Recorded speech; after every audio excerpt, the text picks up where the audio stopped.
eu quero também estar super feliz, quero estar ótimo, porque eu quero separar do meu marido. Aí você assim, você quer separar do seu marido? Aí você assim... Mas ela queria estar bem primeiro, para poder separar do marido. Aí eu disse assim, mas eu não vou poder te ajudar a você ficar bem para você se separar do seu marido. Ela disse assim, mas por quê? Porque você não está casada com o seu marido. Eu não posso te ajudar você a ficar bem para você se separar do seu marido, porque você não está casada com o seu marido. Aí ela disse assim, não, eu estou casada já há 40 anos, tenho neto, tenho tudo. Aí eu disse assim, então eu vou provar para você que você não está casada, depois eu vou ensinar você a casar, e aí depois disso, você me diz se você quer se separar ou não. Não se separou. Ela percebeu que realmente ela não estava casada. Porque eu fui lá ver que ela casou com uma ideia. Ela casou com uma ideia daquilo que ela idealizava, que era um homem. Aí, depois de um certo tempo, ela percebeu que aquele homem não se encaixava naquele tricô que ela andou tricotando do homem ideal, que a pessoa quer, enfia, né? Entra. Que ela estava julgando como ideal e queria replicar no outro isso. Queria que ele entrasse naquele tricô que ela fez. A responsabilidade até usei essa expressão. Era inteira dela ali, nessa situação. Tudo. Eu disse assim, mulher, você tricotou um homem ideal, e aí esse homem chegou super querendo viver um relacionamento amoroso com você. Você quis que ele entrasse nesse tricô que você fez, nessa roupinha que você criou de homem ideal para você.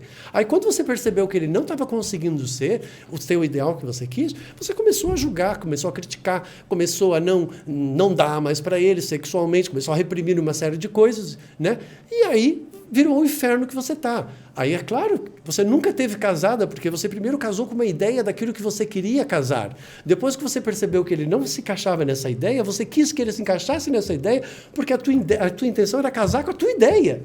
Aí, depois, quando você viu que ele não ia mais se encaixar nessa tua ideia, você fez ele se sentir culpado, porque ele não estava conseguindo ser aquilo que você queria que ele fosse. Mulher, você é um inferno.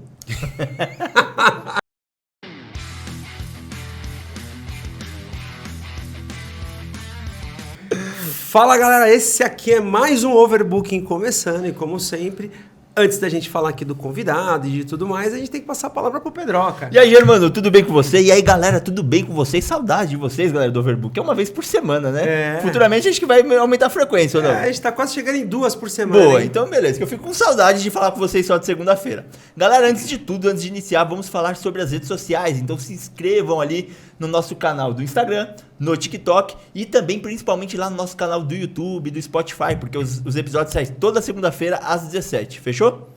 Fechou, isso aí.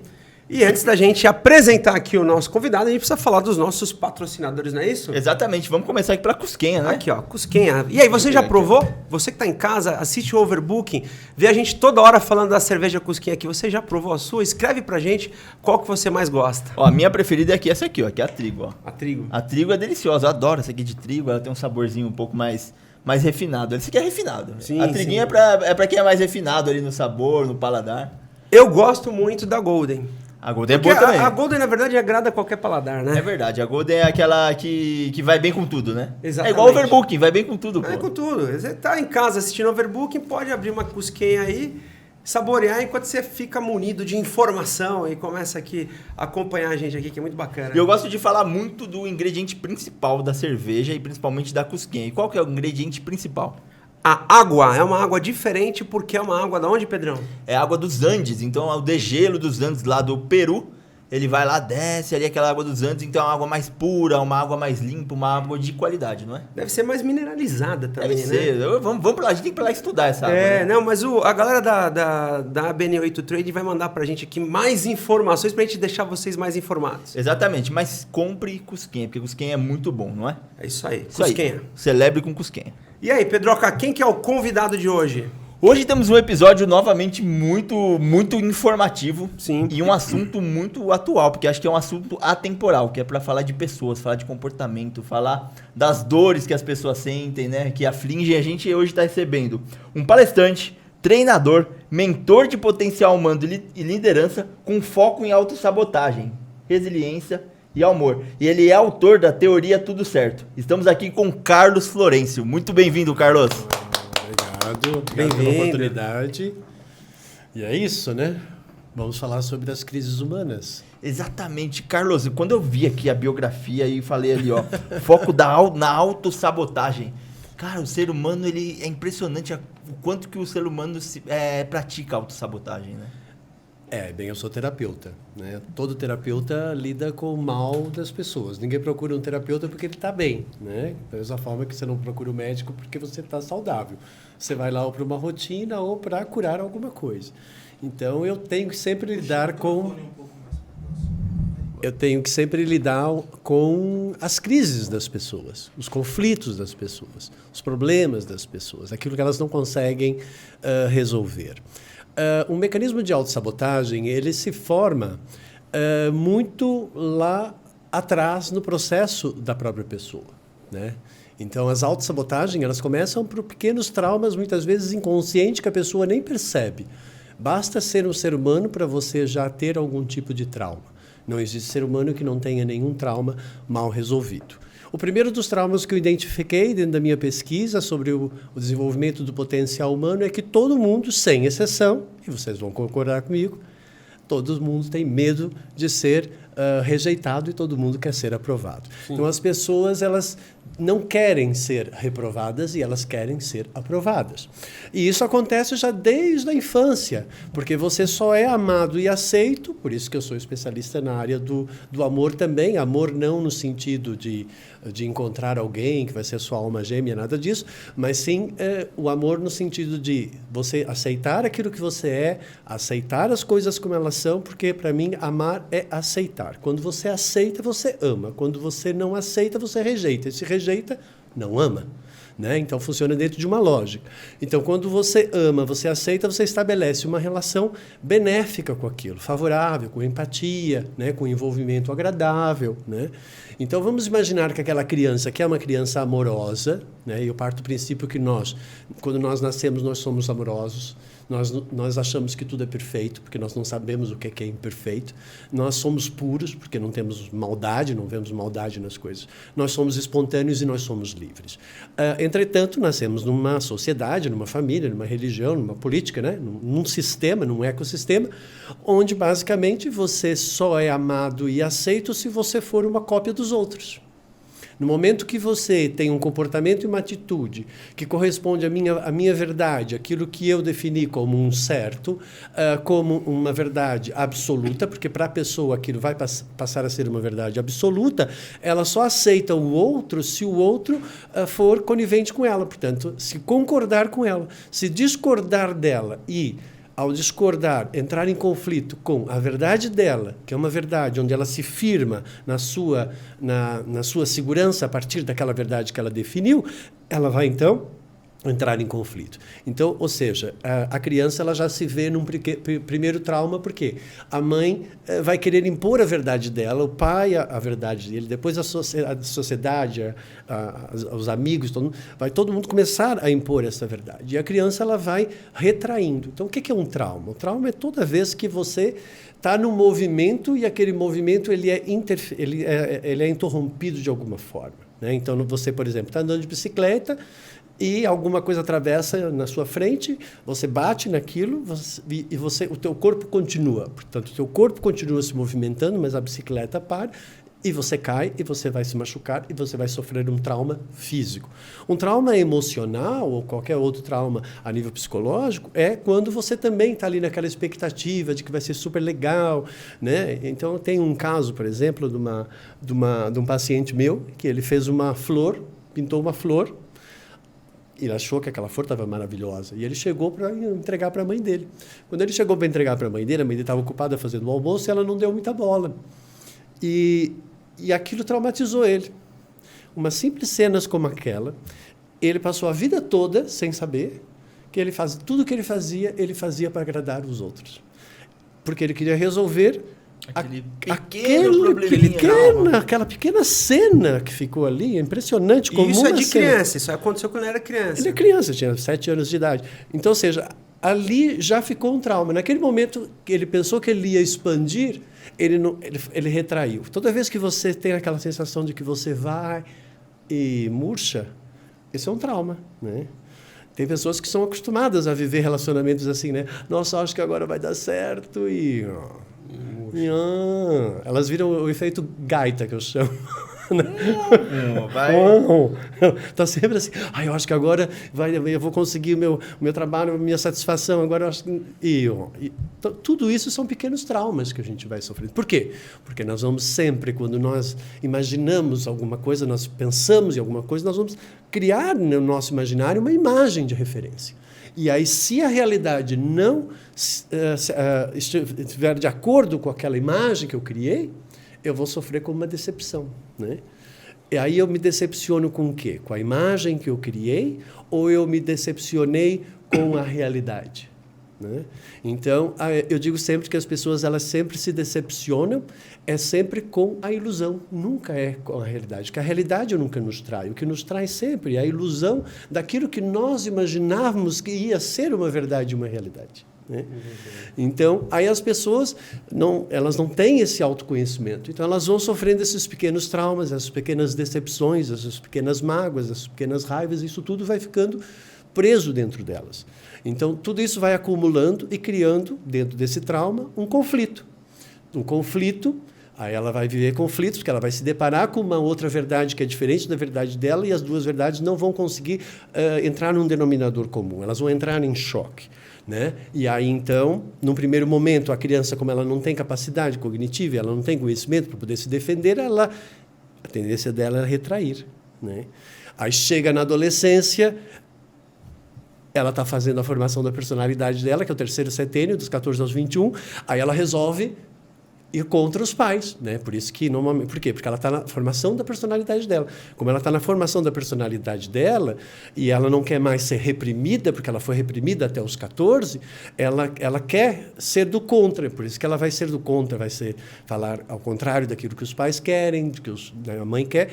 E aí, então, ela começa com um processo meio de reatividade. Né? Ela fica reativa, entra no mecanismo de defesa, não quer ouvir ninguém, ela começa a querer defender a sua verdade. Isso tudo já são pequenas formações de mecanismos de autossabotagem, que eu já vou explicar um pouquinho melhor para vocês poderem entender.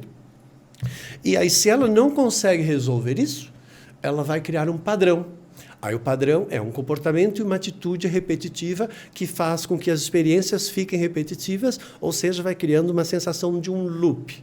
Já vi esse filme e estou vivendo de novo esse filme.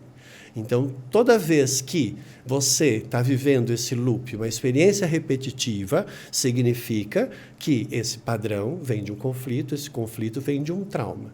Como consequência, significa que você assumiu um acordo no seu inconsciente. E na hora que você assume o acordo no seu inconsciente, isso passa a ser uma verdade no seu inconsciente. E aí, então, para ele, aquilo passa a ser uma verdade. Então, por exemplo, você pode ser um exímio nadador, mas se no seu inconsciente, o seu inconsciente tiver uma imagem de um trauma onde você se sentiu fracassado, você vai morrer na praia, porque o seu inconsciente diz que você não é bom nadador. Você nunca vai conseguir extrapolar a sua real capacidade. Não. Eu acredito que nós temos 3 verdades. Nós temos uma verdade do subconsciente, uma verdade do consciente e uma verdade do consciente limitado àquilo que eu consegui despertar de consciência. Só que isso é limitado ao que você conseguiu absorver de conhecimento e conseguiu perceber o quê? Ação, reação, ato, consequência, causa e efeito. Né? Compreende o processo, percebe que determinada ação vai gerar determinado resultado, como consequência, você vai perceber que aquilo é benéfico ou maléfico, favorável ou não favorável à vida ou à existência, e aí a consciência ela que te dá isso. Então, a consciência é aquilo que eu chamo de bem maior dentro de nós. Por quê? É através da consciência que eu vou perceber, de fato, que determinadas ações são boas ou não são boas. E, como consequência, eu vou fazer uma seleção daquilo que eu acho que é melhor, tanto para mim quanto para os outros. E aí, a partir daí, que eu vou desenvolver aquilo que se chama de amorosidade. Pronto. Já serviu de introdução? Sim, muito demais. E você falando já me veio muita reflexão, assim, porque eu não tenho problema de expor os meus problemas aqui pra galera do Overbooking, pra você, minha esposa tá ali, o Fabinho também. E eu percebo que... vocês estão atentos, assim, nossa... Não, foi muito bacana. Foi muito bacana e como você fala rápido, não pode parar. Não pode perder. Não pode pescar, que é pra entender. E eu sinto também que Ainda bem que a gente grava, né, pessoal? Depois vocês podem consegue rebobinar rever. A autossabotagem, eu percebo que as pessoas que se autossabotam, elas não conseguem ser constantes, né? Que foi o que você falou. Elas, por exemplo, pessoas no trabalho, por exemplo, que se autossabotam. Elas têm picos de alta performance, muito bom, fazendo as coisas muito bem, e vales. Porque Picos e vales. Picos e vales. O que você tem que entender, assim, ela tem um mecanismo... A minha especialidade é justamente mecanismos de autossabotagem, uma delas, a área do inconsciente e do subconsciente, porque é de lá que forma-se isso, né? Então, é formada uma verdade lá naquele inconsciente. Você assume um acordo, né? E aí, aquele acordo que você assume, por exemplo, como um menino que ele achou que aquilo que ele fazia não tinha valor. Então, lá no inconsciente, aquilo que eu faço não tem valor. Ok? Sim. Aí ele vai criar no consciente dele, o consciente dele vai tentar resolver isso. Tá? Aí o ego começa a criar personagens para tentar resolver isso. Aí ele vai se transformar numa pessoa que está sempre trabalhando para gerar resultado, aí vai ficar workaholic, vai trabalhar muito, não sei o quê, entendeu? Porque ele, no fundo, está querendo resolver aquele conflito que ele tem lá no inconsciente. E ele não percebe que ele está preso naquilo, né? Mas o inconsciente diz que ele não é bom. Então, aí ele vai, ele faz, aí ele sempre vai deixar alguma coisa por não fazer para sabotar a sua própria realização. Por quê? Porque no inconsciente diz que ele não é capaz. Aí ele vai tentar provar que ele é capaz, mas aí vai chegar uma hora que ele vai fracassar. Então, aquela sensação de que você sobe e depois você desce. Isso se chama, no meu trabalho, de suporte e resistência. Você tem um suporte. Quando você bate numa resistência que está conectada com um trauma lá do passado, ela vai bater naquilo. E ela bate uma vez, ela bate duas, ela bate três. Se você não romper a resistência do trauma que está lá, você vai cair. E aí você vai reforçar o trauma. Você vai cair, porque você vai despertar de novo a mesma manifestação dali. A mesma decepção, a mesma frustração, a mesma mágoa, a mesma raiva, e as pessoas vão acumulando isso. E isso vai criando loop, e vai se repetindo e cria ciclos no processo. Então, por isso que as pessoas, às vezes, elas terminam uma determinada situação, mas elas não concluem a situação. Se elas terminam e elas não concluem, por quê? Porque ela não conseguiu compreender o processo e tomou consciência, automaticamente ela vai fazer com que essas experiências fiquem sempre repetitivas. Cada vez que vem a experiência, ela libera o mesmo tipo de comportamento, o mesmo tipo de atitude, a mesma forma de pensar, a mesma forma de sentir, ela está contribuindo para manter aquele padrão. Para manter o conflito, para manter o trauma. Então, os mecanismos de autossabotagem, eles são um mecanismo reativo. Dentro da reatividade, eu considero que temos dois tipos de reatividade. Normalmente, ela começa pela água e depois ela começa pelo fogo. Eu gosto desses dois elementos. A água é mais emocional, né? O fogo ele é mais mental, né? Então, ou seja, no primeiro momento, aquela criança, aquele jovem, ele vai magoar, vai chorar, vai retrair a água. Aí depois ele fica reativo, é fogo, ele vai brigar, ele vai querer defender o seu território, ele vai querer defender a sua razão, ele não vai aceitar, às vezes, o que os outros estão impondo. E se ele entrar nesse processo reativo muito intensamente, que é o mecanismo reativo de fogo, ele vai se transformar depois num dominador, num autoritário, de uma pessoa centralizadora, que não confia em ninguém, e vai se transformar numa pessoa solitária. Por quê? Porque ele não confia em ninguém. Porque ele precisa o tempo todo estar no controle e no domínio para ele estar se sentindo seguro. Por quê? Porque ele se sentiu muitas vezes inseguro ao longo da vida dele. Então, assim, é impressionante como as pessoas ficam completamente dominadas por esse processo, e, às vezes, elas arrastam isso durante uma vida inteira. Uma das minhas pacientes, que foi Dercy Gonçalves, ela começou comigo com 89 anos. Caramba, que legal. 89 anos. E tem até um vídeo lá no meu canal do YouTube, tem lá no programa do Amaury Júnior, que a gente fez o especial de Natal, que ela disse que ela aprendeu a amar comigo. Então, com 89 anos, ela aprendeu a amar. E ela não percebia que o problema dela é que ela não sabia realmente amar. Ela estava com uma ansiedade, aquele jeito dela todo muito elétrico, era falta de amor. E aí eu fiz um trabalho muito legal de perdoar lá a infância, uma série de coisas que ela fez. Liberei esses padrões do inconsciente, porque eu acabei desenvolvendo uma técnica que rompe com esses mecanismos de autossabotagem de uma forma muito rápida, né? Porque dentro do meu estudo, eu sou formado em psicossíntese, né, em Londres, né? Fiz também artes, porque eu gosto muito da parte artística da questão, até pela minha própria família, que são artistas. Meu pai era radialista, hoje eu também sou radialista, tenho um programa na rádio há 14 anos, né? E eu sempre gostei dessas duas vertentes, tanto da arte como da terapia. E quando eu fui para Londres, eu fiz esses 2 cursos que eu queria fazer. Mas eu percebi que eu precisava criar alguma coisa que fosse mais rápida. Por quê? Porque como eu viajava muito, depois fui para Portugal, morei 10 anos em Portugal, foi lá que eu fundamentei, né, a minha metodologia, logo quando eu cheguei, depois que eu saí da Inglaterra. E aí eu precisava criar, porque eu viajava muito, eu precisava criar alguma coisa para deixar para meus clientes até a próxima consulta, né? Algum material. Aí eu comecei a gravar na época da fita cassete. Eu sou da época da fita cassete. O Germano também é. Não, mas eu também. Eu sou da época da fita cassete. Não, eu tô brincando, eu sou também. Então era dramático, porque você não podia errar a fita cassete, você erra, não tem como. Você vai embora, né? É aquilo mesmo. Aí eu comecei a gravar uns exercícios na fita cassete, narrando uma determinada história de acordo com aquilo que eu tinha analisado no meu cliente, que eram os traumas, das experiências e tal. Eu fiz uma espécie de pequeno filme narrativo, com princípio, meio e fim, e com os personagens que eu fui identificando que cada um tinha. Mas fiz de teste só. Mas isso ele era específico, uma fita para cada paciente? Para cada paciente. Entendi. Então, assim, por exemplo, sei lá, a pessoa tinha tido... Eu fazia uma avaliação lá dos traumas, dos conflitos que a pessoa tinha, juntava aquilo tudo, formatava aquilo em blocos, né? E condensava aquilo.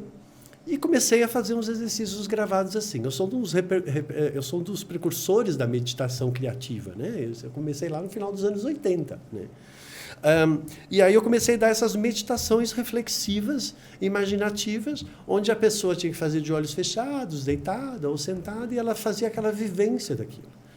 Foi impressionante, porque as pessoas começaram a replicar aquele exercício 1 vez, 2 vezes por dia, e elas começaram a me dar o feedback disso, o retorno disso. E a vida delas começou a se transformar muito rapidamente. Aí eu disse assim, nossa, eu descobri aqui uma técnica legal de romper com mecanismos de autossabotagem, com traumas e com conflitos que estão presos no inconsciente. E isso foi a base da minha metodologia do PH Vida. Aí onde eu estou trabalhando o quê? Essa base que vai criar aquela resistência que eu falei, né? Então, ou seja, para mim não existe uma cura integral da pessoa se você não vai curar todo o processo dela, né? Eu não posso ensinar uma pessoa magnificência em liderança pessoal, né? Uma pessoa a ser líder, se ela está sendo liderada, comandada e controlada por um trauma, por um conflito, por um padrão que está gerando problemas nela, porque às vezes ela pode ter dinheiro, mas ela é solitária. Às vezes ela pode estar casada, mas ela não tem dinheiro. Portanto, às vezes, todo mundo tem alguma brecha aí, né? Que eu chamo de brecha dentro do processo. Não existe a pessoa psicologicamente perfeita? Não, tudo é perfeito. Eu não acredito no imperfeito. Tudo está perfeito para aquela pessoa. Se eu comparar comigo, talvez eu considere que ela não está no mesmo nível que eu. Tá? Eu sou uma pessoa completamente contra a questão da discriminação. Tá? Porque, para mim, discriminar é você definir que a sua capacidade é muito limitada. Né? Que o seu conhecimento é muito limitado e que você é uma pessoa ignorante. Não, mas eu vou refazer a pergunta. Talvez eu tenha feito a pergunta da forma errada. Não, existe... todo ser humano tem algum trauma? Existe a pessoa que não tem nenhum trauma? Impossível. Basta ser ser humano para você ter trauma. Entendi. Porque ser um ser humano já é nascer no caos. Porque a nossa sociedade é caótica e você sabe muito bem disso. A nossa sociedade é uma sociedade que ela discrimina, é uma sociedade que tem na forma da estrutura mental do ser humano, ele já é um sabotador por natureza. Deixa eu fazer uma outra pergunta, porque assim, desde o início até aqui eu já estou com umas 10 perguntas na cabeça, só que a gente vai emendando um momento no outro e eu não quero perder as perguntas. Eu vou voltar lá para o início. Todo pai... E sem exceção coloca trauma na cabeça, na vida do filho. Por que eu estou falando isso? Porque você falou, quando a gente nasce, a gente está bem ali e tal. E eu tenho um filho de 8 meses que o menino só dá risada. Porque ele é puro, perfeito, amoroso, espontâneo e livre. Exato. Isso são 5 qualidades que pertencem à nossa essência, que nós nascemos assim, que nós vamos perdendo ao longo da vida. E o que nós mais queremos na vida é recuperar essas 5 qualidades da nossa essência, que é aquilo que a gente chama que eu chamo de espiritualidade. Quando eu falo de espiritualidade, eu falo autoconhecimento e desenvolvimento pessoal, é quando você se transforma numa força favorável para você e para tudo e para todos. Isso para mim que é espiritualidade, não é ficar rezando e pedindo para resolver os seus problemas, porque eu acho que isso é medíocre, né? É usar a espiritualidade só para ter o belo prazer. Não é isso. A espiritualidade, para mim, eu considero como uma via de autoconhecimento e desenvolvimento pessoal, tanto é que ela faz parte dos setores do meu método Pega a Vida, que é espiritualidade. Eu coloquei espiritualidade como bem-estar, né? Então, para mim, espiritualidade é bem-estar. Bem, as intenções das pessoas, elas seguem os impulsos que as pessoas dão. Então, um pai pode causar um trauma no filho? Muitos. Inúmeros. Um pai ausente, por exemplo, né? Um pai ausente, um pai que trabalhou muito e não deu atenção para aquele filho, foi muito ausente. Isso vai significar que aquele menino vai ficar com déficit de confiança nele. Porque o pai representa o arquétipo confiança e a mãe representa o arquétipo segurança. A mãe tem que ensinar o menino, a criança, a ser segura nela mesma. O pai, a ele ter confiança nele mesmo. Mas a confiança só vem depois da segurança, porque quando eu estou seguro, eu confio. Porque eu não tenho como confiar se eu não estou seguro. Se eu confio, se eu estou seguro e eu confio, eu vou acreditar na minha força interior. Agora, para eu acreditar que eu sou realmente uma força capaz de realização, que é isso que é o meu trabalho, é pegar a vida, potencial humano de realização, né, que faz parte do meu método, né, eu tenho que ver quais são as inseguranças da pessoa, quais são as faltas de confiança que ela ainda tem, porque senão ela não vai acreditar no potencial dela de realização. Agora, vamos imaginar que aquele pai, eu sei que as intenções são boas, mas as intenções, né, boas, o inferno também está cheio. Exatamente. Não, mas O mundo é lotado. eu já vi que vão vir exemplos aí. Vamos lá, será que eu me encaixo em alguns? Então, de boas intenções, né? Claro que ninguém vai fazer mal para uma pessoa de propósito, porque não existe propósito no mal. Só existe propósito no bem. Só existe propósito na consciência. Existe intenção maléfica. E as intenções maléficas, as intenções prejudiciais, elas só vêm da inconsciência. Elas nunca vêm da consciência. Por isso, você é sempre responsável pela ação, pode ser dolosa ou culposa, com ou não a intenção de prejudicar, mas se saiu de você, você é a origem. Se você é a origem, você é responsável. Portanto, responsabilidade nós nunca podemos tirar da pessoa. Agora, ela criou, ela despertou aquela força, é o despertar da força de realização. Nós temos dentro de nós uma força maléfica e uma força benéfica. Nós tanto podemos fazer coisas boas como podemos fazer coisas ruins. Nós não temos, o ser humano não nasce com a consciência do bem e do mal. Ele nasce apenas com o conhecimento do bem e do mal.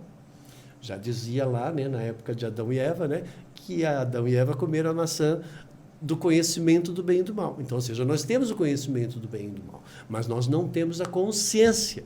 A consciência não é algo que o universo lhe dá, porque senão seria uma imposição. A consciência é algo que você adquire. Você desperta ao longo da sua vida num processo contínuo e infinito de transição da inconsciência para a consciência, do escuro para o claro.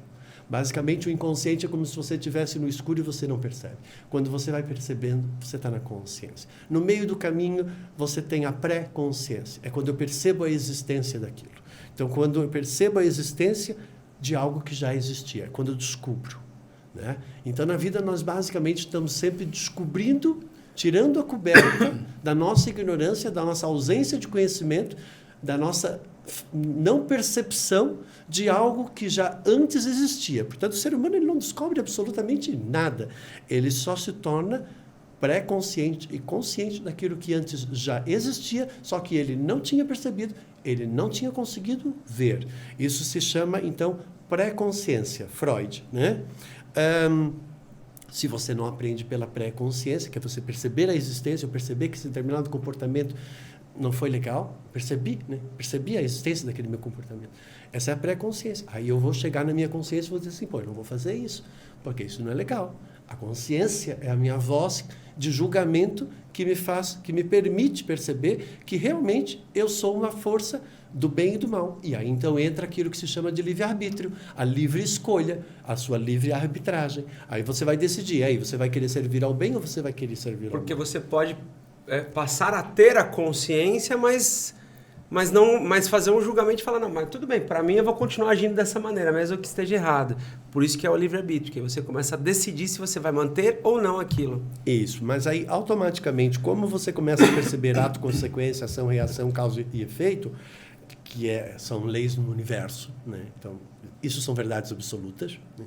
Então, automaticamente, quando você começa a entender como que o universo funciona, a natureza funciona, as leis, né, do universo, e você começa a empregar elas no seu cotidiano, você realmente se transforma numa força de realização benéfica, né, e que você consegue expandir realmente e, de fato, de uma forma muito mais saudável na relação com o seu mundo, que é a intenção, porque o meu método é pH vida, é equilibrar o seu pH, o seu potencial humano, a favor da vida e da existência, favorecendo a ordem e o equilíbrio. Por quê? Porque o universo e a natureza eles possuem ordem e equilíbrio. Então, uma pessoa desorganizada, uma pessoa desequilibrada, uma pessoa que tem um comportamento que vai contra ela, contra a sua própria vida, contra a sua própria existência, ela é uma pessoa do mal. Por quê? Porque ela está no processo autodestrutivo. E se ela está num processo autodestrutivo, ela perdeu a energia do amor, porque o amor nasce da autopreservação e ele finda quando dá autodestruição. E isso é fato. Então, eu sei que para certas pessoas não é legal, porque provavelmente um monte de gente que está me ouvindo aqui tem inúmeros comportamentos que são autodestrutivos. Eu sei que você não quer esse tipo de comportamento, mas infelizmente você foi contaminado ao longo do seu processo a pensar dessa forma. Por quê? Porque você fica o tempo todo querendo ser aquilo que os outros querem que você seja, para que você seja amado, valorizado e aceito. Dane-se, nem Deus consegue isso, esqueça, você não precisa disso. Só que as pessoas elas têm esse medo, né? Então, mas numa aí sociedade... depois elas criam outro mecanismo, né? Outro mecanismo que é o mecanismo compensatório. Aí quando você vê aquela pessoa muito solícita, né? Aquela pessoa muito maternal, normalmente no universo feminino isso é muito mais preponderante, mas também tem homens que são muito assim, muito paizão de todo mundo, amigo de todo mundo, né? Aí é aquela mulher que está sempre ajudando todo mundo na hora de uma doença, numa hora de uma necessidade, mas na hora que ela precisa não tem ninguém. Por quê? Porque ela cria um mecanismo que eu chamo de mecanismo compensatório. Ela vai querer ajudar a tudo e a todos, porque no fundo ela está querendo compensar uma rejeição, de um vazio, de uma desvalorização que ela sofreu dos 0 aos 7 ou dos 7 aos 14. Cara, então, na verdade, a pessoa fica presa nisso. Você acaba agindo da forma que você gostaria que tivessem agido com você. Você, às vezes, replica. Você replica. Você replica o que não aconteceu com você. Você vai lá replicar, não é isso? É como você vai sentir e ressentir. Porque a criança, ela sente e ressente, né? Então, como ela vai interpretar aquilo? No momento, a forma como ela vai interpretar, ela já arbitrou. É o livre-arbítrio.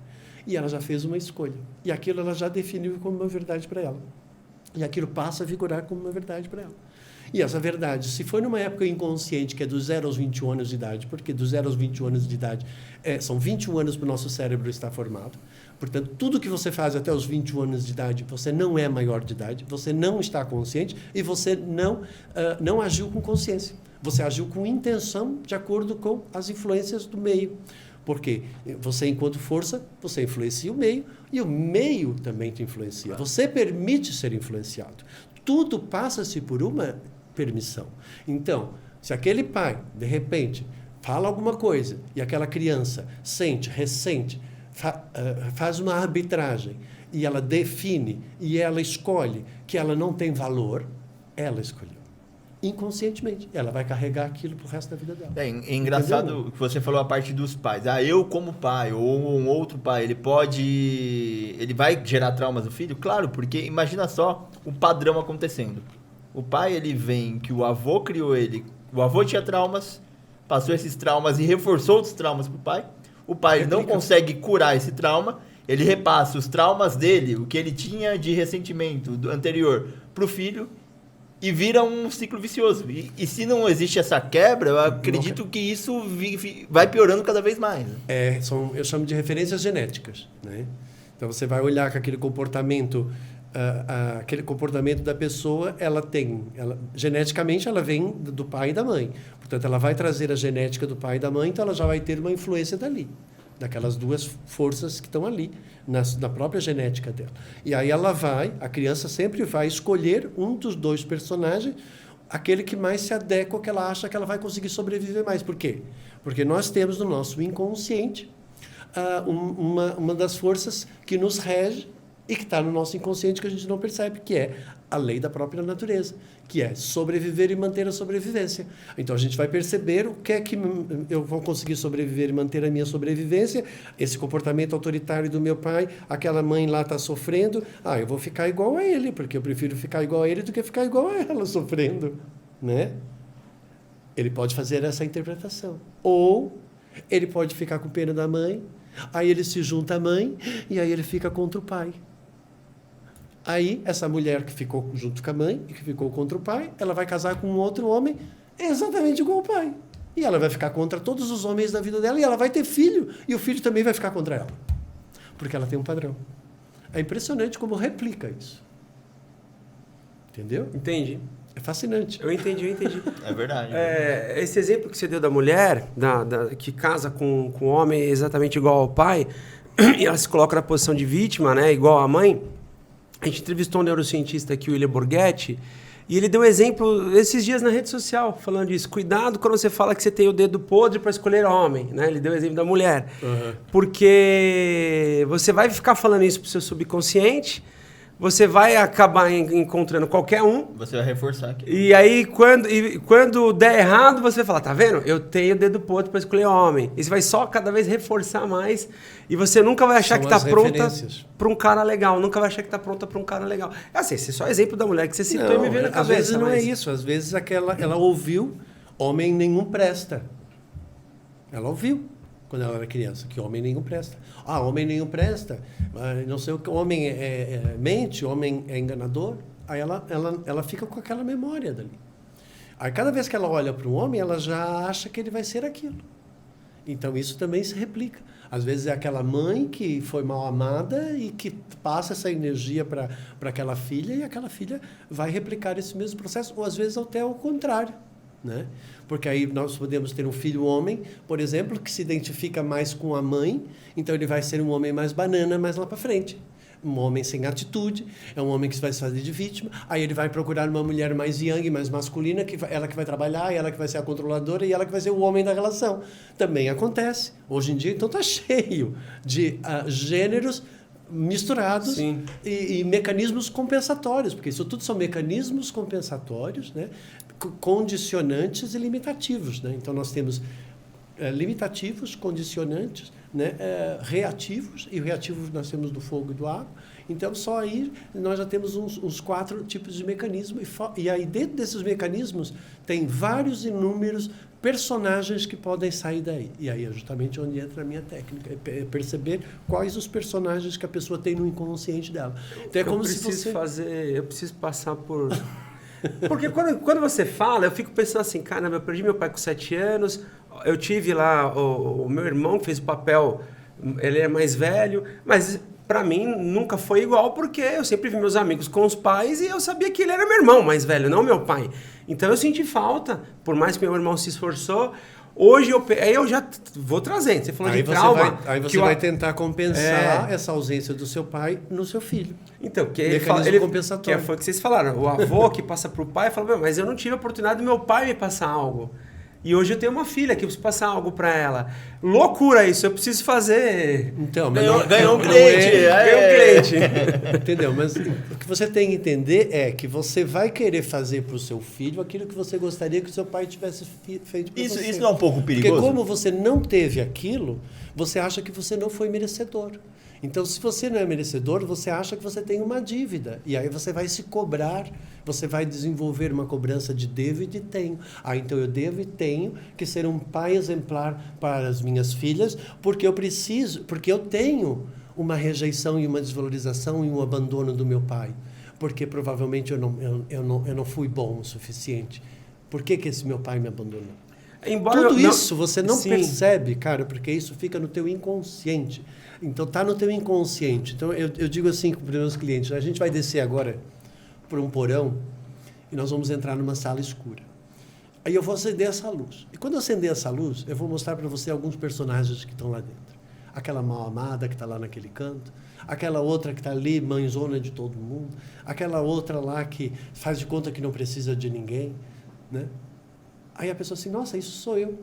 Aí assim, você vê que você passa o dia inteiro mudando de um personagem para outro personagem que está aqui no teu inconsciente que você não percebia antes. Aí eu monto o exercício, ela faz aquilo 2 vezes por dia, tem toda uma regra para fazer. E numa semana a pessoa consegue ficar de 50% a 80% melhor do que ela estava. Mas para você chegar no exercício, você passa por quantas... 1 hora. 1 hora só que você conversa com a pessoa ali, já entende os personagens, já entende... E já grava o exercício, na próxima semana já é a segunda etapa. Caramba! Autocontrole, conexão com a essência, autopreservação, valorização pessoal. Aí eu dou aí eu mudo o foco. Aí na terceira vamos trabalhar as conexões com o subconsciente. Aí vamos nas experiências. As experiências que você viveu. Aí eu pego nas experiências, vou lá e bloqueio, quebro, destruo, substituo e coloco no mesmo lugar. Aí a pessoa já não consegue mais acessar aquilo. Porque ela você pega... tira, coloca. Agora, deixa eu fazer uma pergunta. Por exemplo, você citou lá... Tudo é uma estrutura, né? Legal isso, você já pensou? Usado para o mal, cara, né? Parece Inception, tem aquele... Gente que usa. Parece Inception, não, né? Aquele... tem gente que usa. Tem gente que usa mesmo. Sabe? Mas outra coisa que fiquei curioso aqui, você fez aquele comentário, no caso do meu pai e tal, você falou, ó, você não acha que não é merecedor, teu pai te abandonou. É que no meu caso, meu pai faleceu, então eu sempre tive... Mas, querendo ou não, é um abandono. É isso que eu ia te perguntar, se é a mesma coisa na cabeça Por de uma criança. que o meu pai me faleceu e por que o pai do meu amigo não faleceu?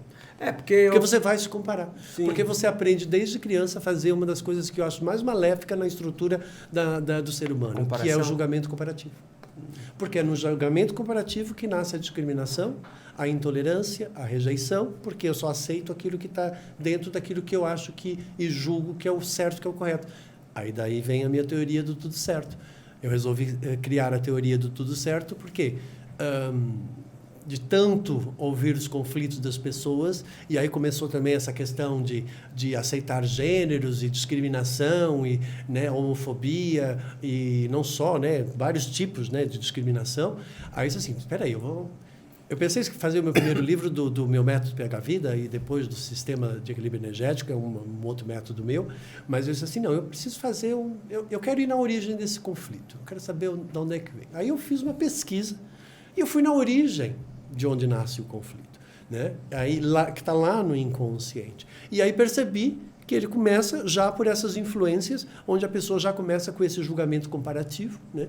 E aí ela começa o processo de discriminação, né? Então ela compara sempre. Você está sempre comparando uma coisa com outra. Então no momento que você compara, né? Então você vai dizer que isso aqui é bom, isso aqui é ruim. Então vamos imaginar que eu tenho essa xícara daqui, que é muito bonita até aí do podcast. Obrigado. E eu vou imaginar que eu tenho aqui um copo de plástico, né? Eu vou dizer assim, esse copo de plástico não presta, essa caneca aqui é que presta. Por quê? Porque, para mim, eu criei um outro sentido para essa caneca. Eu quero uma caneca bonita para eu tomar água. Mas eu esqueci do sentido, que é só tomar... Eu quero recipiente para tomar água. Recipiente para tomar água funciona esse daqui, funciona esse daqui. O problema é o julgamento comparativo, você vai criar outros sentidos, né? Eu passo uma dinâmica para as pessoas que eu falo nas minhas aulas, né? Que eu digo assim, imagina que você quer sentar. Eu te dou 3 possibilidades. Imagine vocês dois aqui. 3 possibilidades, tá? Uma poltrona, um banquinho de madeira e um puff. Qual deles que vocês escolhem? Poltrona. Poltrona. Por quê? Me parece mais confortável, vou descansar mais. Exato. Mesma coisa. Então, vocês acabaram de julgar de forma comparativa, vocês acabaram de fazer o banquinho se sentir horroroso, o puff de se sentir mal na sua existência, e vocês acabaram de valorizar demais a poltrona. A poltrona está se achando o máximo e os outros 2 estão se sentindo uma porcaria. Imagina que é Pedro, João e Manuel. Você acabou de fazer Pedro e João se sentirem péssimo e Manuel se sentindo o máximo. Por quê? Porque Manuel é mais confortável. Eu não falei que era mais confortável. Eu falei sentar. O confortável você que criou. Exato. Você criou um duplo sentido. A partir daí você discriminou os outros dois. E aí piora quando os três são irmãos, imagina. Você percebe que É verdade. Imagina se esses três são irmãos, então. 3 irmãos. Ah, porque João, o teu irmão tirou umas notas ótimas. A mãe fala isso. Como que ela, no fundo, eu sei que ela está dizendo isso para ver se ele se toca, que é para ele estudar, para ele se igualar ao irmão, para ele se comparar ao irmão. Só que nesse momento, se essa criança, no inconsciente dela, ela ressentir e ela se sentir inferior que o irmão e ela se sentir desvalorizada, ela pode ser um eterno fracassado ao longo da vida dela, nunca vai conseguir. Ou ela pode ser uma pessoa que está sempre querendo mostrar que ela é melhor do que os outros. Aí você vai ver aquela pessoa arrogante, você vai ver aquela pessoa que trabalha demais, que está sempre querendo mostrar. Eu tive um caso de uma família que tiveram 3 filhos. O homem era um empresário, dono de um hospital, e a mãe, uma professora de universidade. Tiveram 3 filhos. Dos 3 filhos, um era trabalhador compulsivo. Não dava atenção para a família, para ninguém. Tinha filhos, casou, tinha filhos e tudo, mas trabalhava, construía empresas e não sei o quê. Percebeu que ele copiou o pai? Sim. Okay. A segunda, tinha feito já 4 faculdades, nunca casou, não tinha filho e estava morando com a mãe porque o pai já tinha falecido. Né? E sempre estudando com autoconhecimento, porque ela queria provar para a mãe que ela era tão inteligente quanto a mãe. Sem ela perceber, porque estava lá no inconsciente dela. O terceiro, maconheiro, rebelde, teve uma mulher, fez um filho, a mãe é que sustentava, e ele ainda queria a herança do pai, e mais a herança dela antes mesmo dela morrer. O rebelde. Ele queria mostrar que era melhor que os 2 primeiros irmãos. Rebelde. Então, você imagina que da mesma raiz saíram 3 brotos completamente diferentes, com personalidades completamente diferentes, porque cada um fez uma leitura. Os 3 estavam se sentindo desvalorizados, os 3 estavam se sentindo rejeitados, os 3 estavam sentindo que não tinham atenção dos pais. Aquele lá resolveu trabalhar para mostrar que ele era tão bom quanto o pai, para ver se conseguia aquela atenção. A outra estudando para ver se conseguia atenção. E o outro disse assim, eu não quero atenção de ninguém. Era um rebelde. Ele foi do contra. Porque a rebeldia é sempre quando você é de contra de tudo e de todos, né? Então, só para vocês entenderem que cada um vai fazer uma leitura diferente. Por isso que, às vezes, nas famílias, os irmãos têm personalidades diferentes, porque cada um vai interpretar de uma forma. E em toda a família sempre tem uma ovelha negra, né? Porque é aquela que mais precisa ser amada, mais precisa ser valorizada, é a mais rebelde, porque é aquela que sentiu de uma outra forma os efeitos. Ela resolveu não ceder, né? Porque tem pessoas que cedem, né? Se adaptam àquilo e assim vai, né? Então, são inúmeros os casos que a gente pode descrever de como você pode interpretar isso, como isso pode traumatizar, como isso pode criar um mecanismo de autossabotagem e te aprisionar e você passar por uma vida inteira sem você conseguir resolver uma situação dessa. Uma mulher, por exemplo, uma vez, ela chegou para mim e disse assim, a minha amiga veio fazer uma terapia contigo, ela está maravilhosa, está ótima, está super feliz, e assim, eu quero também estar super feliz, quero estar ótima, porque eu quero separar do meu marido. Eu disse assim, você quer separar do seu marido? Aí eu disse assim... Mas ela queria estar bem primeiro, para poder separar do marido. Aí eu disse assim... Mas eu não vou poder te ajudar a você ficar bem para você se separar do seu marido. Ela disse assim, mas por quê? Porque você não está casada com o seu marido. Eu não posso te ajudar você a ficar bem para você se separar do seu marido, porque você não está casada com o seu marido. Aí ela disse assim, não, eu estou casada já há 40 anos, tenho neto, tenho tudo. Aí eu disse assim, então eu vou provar para você que você não está casada, depois eu vou ensinar você a casar, e aí depois disso, você me diz se você quer se separar ou não. Não se separou. Ela percebeu que realmente ela não estava casada. Porque eu fui lá ver que ela casou com uma ideia. Ela casou com uma ideia daquilo que ela idealizava, que era um homem. Aí, depois de um certo tempo, ela percebeu que aquele homem não se encaixava naquele tricô que ela andou tricotando do homem ideal, que a pessoa quer, enfia, né? Entra. Que ela estava julgando como ideal e queria replicar no outro isso. Queria que ele entrasse naquele tricô que ela fez. A responsabilidade até usei essa expressão. Era inteira dela ali, nessa situação. Tudo. Eu disse assim, mulher, você tricotou um homem ideal, e aí esse homem chegou super querendo viver um relacionamento amoroso com você quis que ele entrasse nesse tricô que você fez, nessa roupinha que você criou de homem ideal para você. Aí quando você percebeu que ele não estava conseguindo ser o seu ideal que você quis, você começou a julgar, começou a criticar, começou a não dar mais para ele sexualmente, começou a reprimir uma série de coisas, né? E aí virou o inferno que você está. Aí é claro, você nunca teve casada, porque você primeiro casou com uma ideia daquilo que você queria casar. Depois que você percebeu que ele não se encaixava nessa ideia, você quis que ele se encaixasse nessa ideia, porque a tua intenção era casar com a tua ideia. Aí depois, quando você viu que ele não ia mais se encaixar nessa tua ideia, você fez ele se sentir culpado, porque ele não estava conseguindo ser aquilo que você queria que ele fosse. Mulher, você é um inferno. E aí, como é que a pessoa reage quando você fala isso? Sensacional. Você é um inferno. Você é um inferno na Terra. Sim, sim. Mas, não, coitado do cara, né? como é que eu falo? Eu falo exatamente assim. Não, você é um sim, inferno. mas como é que a pessoa reage? Eu falo assim, porque é verdade, Ora Bolas. Sim. Não, mas como é que a pessoa reage? Porque quando você fala, faz todo sentido você falando. Como é que ela reage?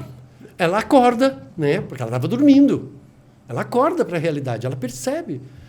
Aí eu peguei e disse assim, agora você vai. Aí quando ela caiu em si, que ela percebeu que ela realmente tinha feito tudo isso e que realmente ela tinha sido muito má para o marido dela. E o marido dela é um amor de pessoa. Tá? Um trabalhador, honesto, cuidava de todo mundo, deixava todo mundo legal, super, sabe? E ela não tinha percebido nada disso. Aí eu peguei e disse para ela, agora você vai lá e você vai pedir desculpa para ele. Ai, vou ter que ir lá pedir... Sim, vai lá pedir desculpa por todas as rejeições, por todas as desvalorizações, por você ter querido que ele fosse diferente. É um exercício complicado para a pessoa, acredito, esse processo. Aí ela pensou assim, Carlos Lourenço, eu acho que eu não vou conseguir. Aí disse assim, não, você vai fazer, só que você não vai fazer falando para ele. Você vai imaginar ele e você falando tudo isso. Aí ela fez. Aí a gente gravou e gravamos mais umas coisinhas, levou para fazer. Aí ela fez. Voltou. Ela disse que estava ótima, o marido dela estava ótimo, ela começou a agradecer, aí eu dei mais umas dicas, começa a agradecer, começa a fazer ele se sentir valorizado, fui dando várias dicas para ela fazer, ela foi fazendo isso, aí ela disse assim, nossa, ele se transformou numa outra pessoa, ele é agora aquele cara que eu queria ter casado. É, porque ela passou a enxergar ele de forma diferente, talvez ele passou a reagir para ela também de forma diferente, vendo que ela mudou, né? Exato, porque, por exemplo, a pessoa chega para mim, o meu marido está muito diferente, meu marido está muito agressivo. Para de rejeitar ele. Como assim eu estou rejeitando ele? Você está rejeitando ele. Porque você está definindo que ele é muito agressivo. Com isso, você vai ficar agressiva com ele. Você está dizendo que ele está muito diferente. Você vai ficar indiferente. Tudo aquilo que você define que o outro está fazendo, você está fazendo exatamente igual para aquela pessoa. Quando você diz, eu acho que aquela pessoa não gosta de mim, você não está gostando daquela pessoa.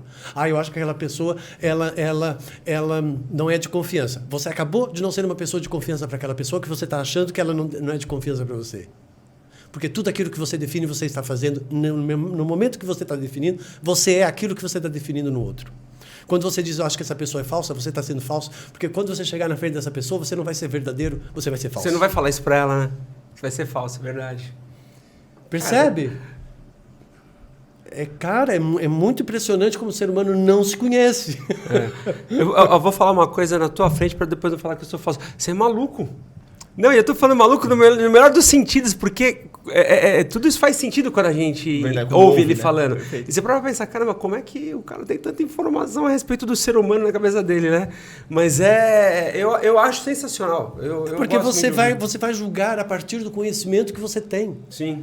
Por isso que não julgues para não ser julgado. Porque a minha capacidade de julgar é porque eu sou, fui ou gostaria de ser. Se eu já fui, como é que eu posso julgar o outro se eu já fui aquilo que eu estou julgando no outro? Porque para eu julgar é porque eu já fui. Porque eu adquiri o conhecimento, porque eu tenho que ter conhecimento para poder fazer um julgamento de causa. Né? Então, fui, sou e eu não estou aceitando nele porque eu também não estou aceitando de mim. Ou eu gostaria de ser. Né? Então fica dizendo, aquela lá é uma assanhada, tá vendo? Porque você queria ser assanhada. Muito bom. Não tem como você escapar, cara, porque sou, fui... Ou quero ser. Ou quero ser. Fui, ou quero ser. Exatamente. Não tem como escapar, cara, não julga. Né? Vive a tua vida. Refletindo agora, Na você verdade, me chama de nomes que eu tenho certeza que você não foi e não é. eu te chamo de gordo e eu já fui gordinho. Já foi, né? Entende? Caramba. Então é assim, a gente tem que ter sempre muito cuidado com a forma como nós definimos e julgamos o outro por conta dessa antipatia, dessa rejeição que nós vamos... Tudo no universo é energia. O pensamento é energia, a emoção é energia. Né? Então, você projeta essa energia para outra pessoa e não é legal. Então, a pessoa começa a sentir aquela energia de rejeição. Como é que ela se defende? Como é que o homem se defende de uma energia de rejeição de mulher? Ele fica indiferente ou ele fica agressivo. Então foi o que eu falei para ela. Ele está agressivo e ele está indiferente porque você está passando uma energia de rejeição para ele. Para de mandar essa energia de rejeição. Para de desejar que ele seja diferente. Para de imaginar que ele tem que ser diferente. Para de criticar e julgar ele. Comece a amar e aceitar exatamente como ele é, que você vai conseguir transformar esse homem num homem legal na sua vida. Porque quem não está sendo legal com ele na sua própria vida é você mesma. Você que está destruindo todo o processo. Porque se você está mal, você é o mal. Não é o outro. Carlos Florencio, eu tenho uma pergunta que eu sempre quis fazer. Para a pessoa que conhece tudo de psicologia, assim como você conhece, e várias outras áreas. Quando você está conversando com qualquer pessoa no seu dia a dia, acabou de conhecer a pessoa, você está analisando, você analisa essa pessoa? De forma alguma. Não, nunca, não. Mas não é mesmo, não, eu sei, mas mesmo que... Involuntariamente. Não existe essa possibilidade. Não, você não consegue, não é que você não consegue, você não existe essa possibilidade. Você fala, não vou fazer e não faz. Não existe essa possibilidade. Porque eu acho que eu ia ficar o dia inteiro falando, mas esse cara... Eu ia ficar analisando. Então, eu acho que as pessoas analisam muito mais eu do que eu analiso elas. Eu analiso quando a pessoa está na minha frente, ela me contratou para eu fazer um trabalho de análise dela e identificar os padrões, os conflitos, os traumas, né, os mecanismos de autossabotagem. Eu não posso ficar analisando uma pessoa, interpretando uma pessoa, julgando e definindo uma pessoa fora do meu ambiente profissional. Sim. Tá? Por quê? Porque eu vou estar criando uma energia negativa e ruim. Sim. Né? Porque e um desconforto para com a pessoa. Né? Não, então, porque... aí às vezes as pessoas dizem, você está me analisando aqui? Eu digo, não, você é que está me analisando agora. Você acabou de me analisar se eu estou te analisando. Entendi. E eu não estou te analisando. Não, você que está me analisando. Era uma dúvida que eu tinha que eu falava assim. Verdade, mas faz todo sentido. Porque não, ela está me analisando. Eu não estou analisando ninguém, eu estou aqui curtindo. Sim. Eu não estou pensando. Eu aprendi uma coisa na vida que foi pensar muito. Eu penso muito e eu aprendi também a não pensar. Então, eu sei fazer silêncio absoluto. Eu não penso. E quando é para pensar, eu penso. Então, eu aprendi o que é paz e o que é tranquilidade. E eu também sei quando é para realmente pensar. Existem coisas que, às vezes, a gente precisa pensar. E tem coisas que, às vezes, a gente não precisa pensar. Tem aquela pessoa que chega para mim, né? Diz assim, eu queria entender por que eu passei por certas coisas na minha vida. Diz assim, o que você acha que eu tenho que fazer na minha vida? Parar de tentar entender.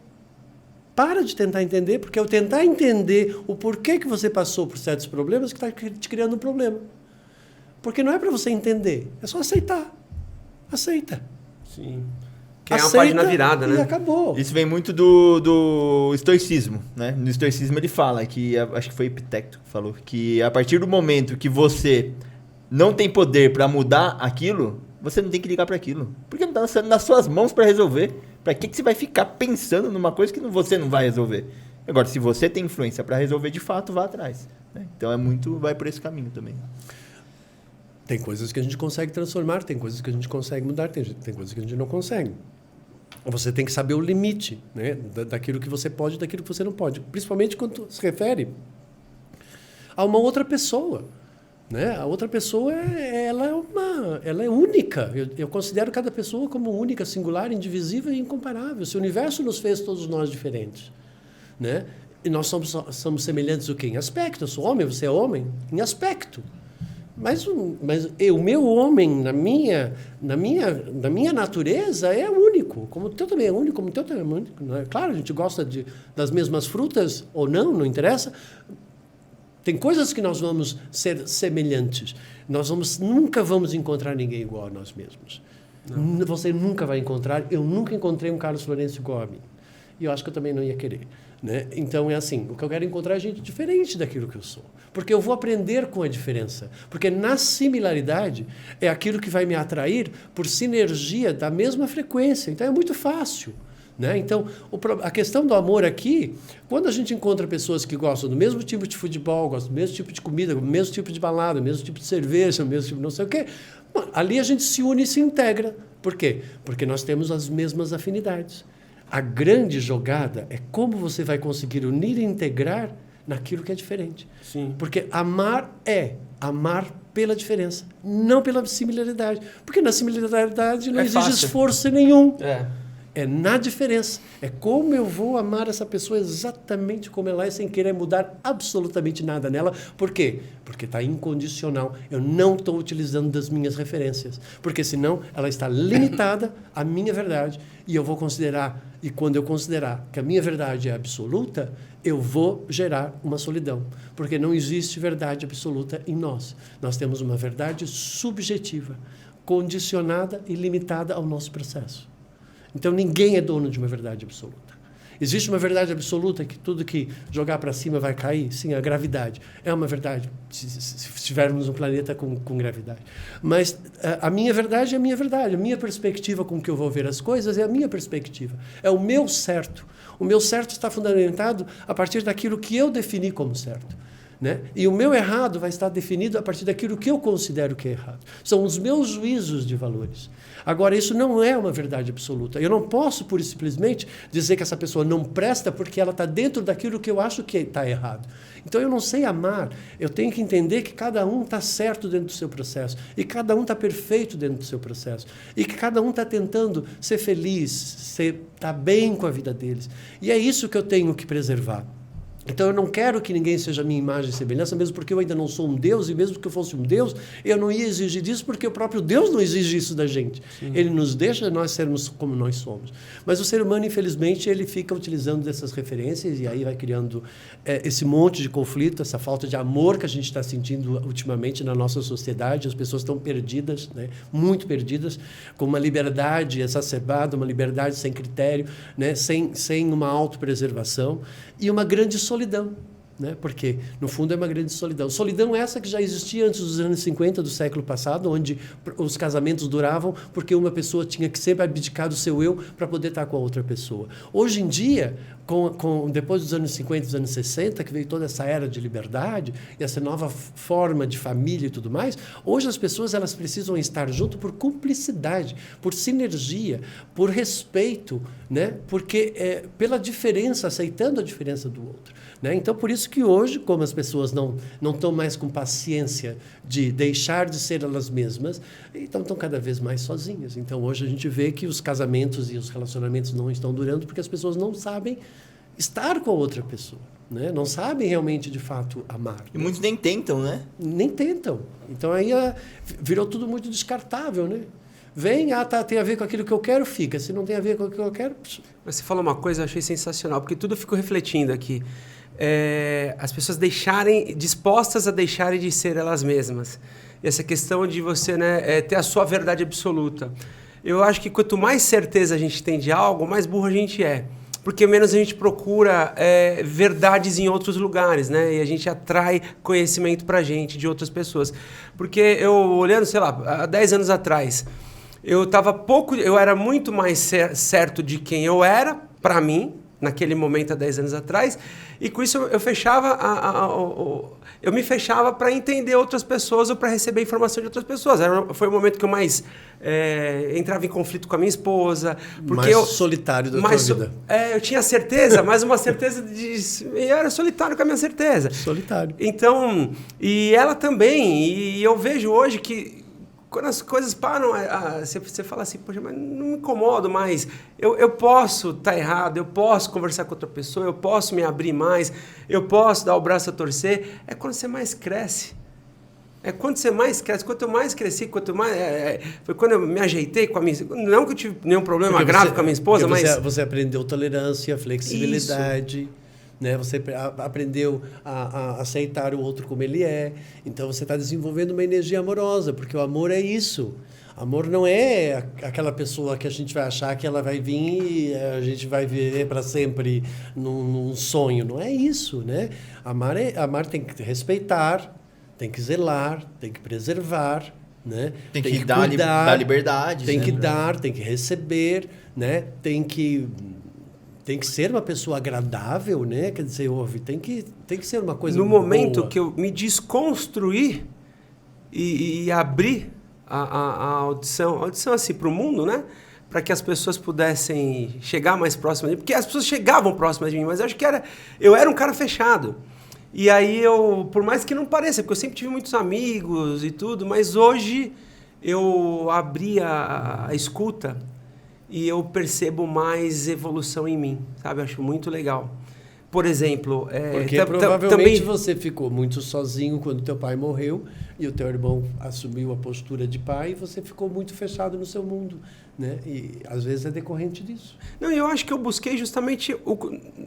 Pode até ser que isso tenha acontecido sim, tá? Mas eu tô dizendo assim, é engraçado porque faz sentido tudo que você falou lá no início. E aí eu fui buscar o quê? Ser o cara mais legal, o cara que tinha um monte de amigo, o cara que talvez porque faltou isso, né? E legal também assim, quando você... Uma coisa que eu percebi muito nos últimos anos, quando você para de julgar os outros. Esses dias a minha esposa, recentemente, semana passada, a gente estava no carro e ela começou a falar de alguma coisa que aconteceu com alguém que eu não consigo lembrar o quê. E eu comecei a pensar, poxa, mas eu também já fiz isso. Mas isso já aconteceu comigo, eu também já agi dessa maneira. Eu pensando. Aí eu falei para ela assim, legal, bacana que aconteceu isso com essa pessoa, mas vamos trazer para a nossa realidade e o que a gente pode aprender com isso? E o que a gente pode aprender com essa história? A gente faz isso também? Aí eu comecei a cutucar ela, dizendo o seguinte, legal, é importante a história da pessoa, mas vamos trazer para a nossa realidade. E aí eu percebi que ela ficou reflexiva, e eu já estava refletindo enquanto ela falava, sabe? Isso também é um exercício que tem me ajudado muito. Fala assim, legal, o problema da pessoa, não vou julgar, eu quero me julgar, para entender onde eu posso melhorar. Não, você só tem que entender que cada um está no seu processo, e o processo daquela pessoa está certo para ela. Tá? E eu não posso comparar com o meu processo, porque cada um tem o seu processo. Tá? Então, e está certo para aquela pessoa. E está perfeito para aquela pessoa.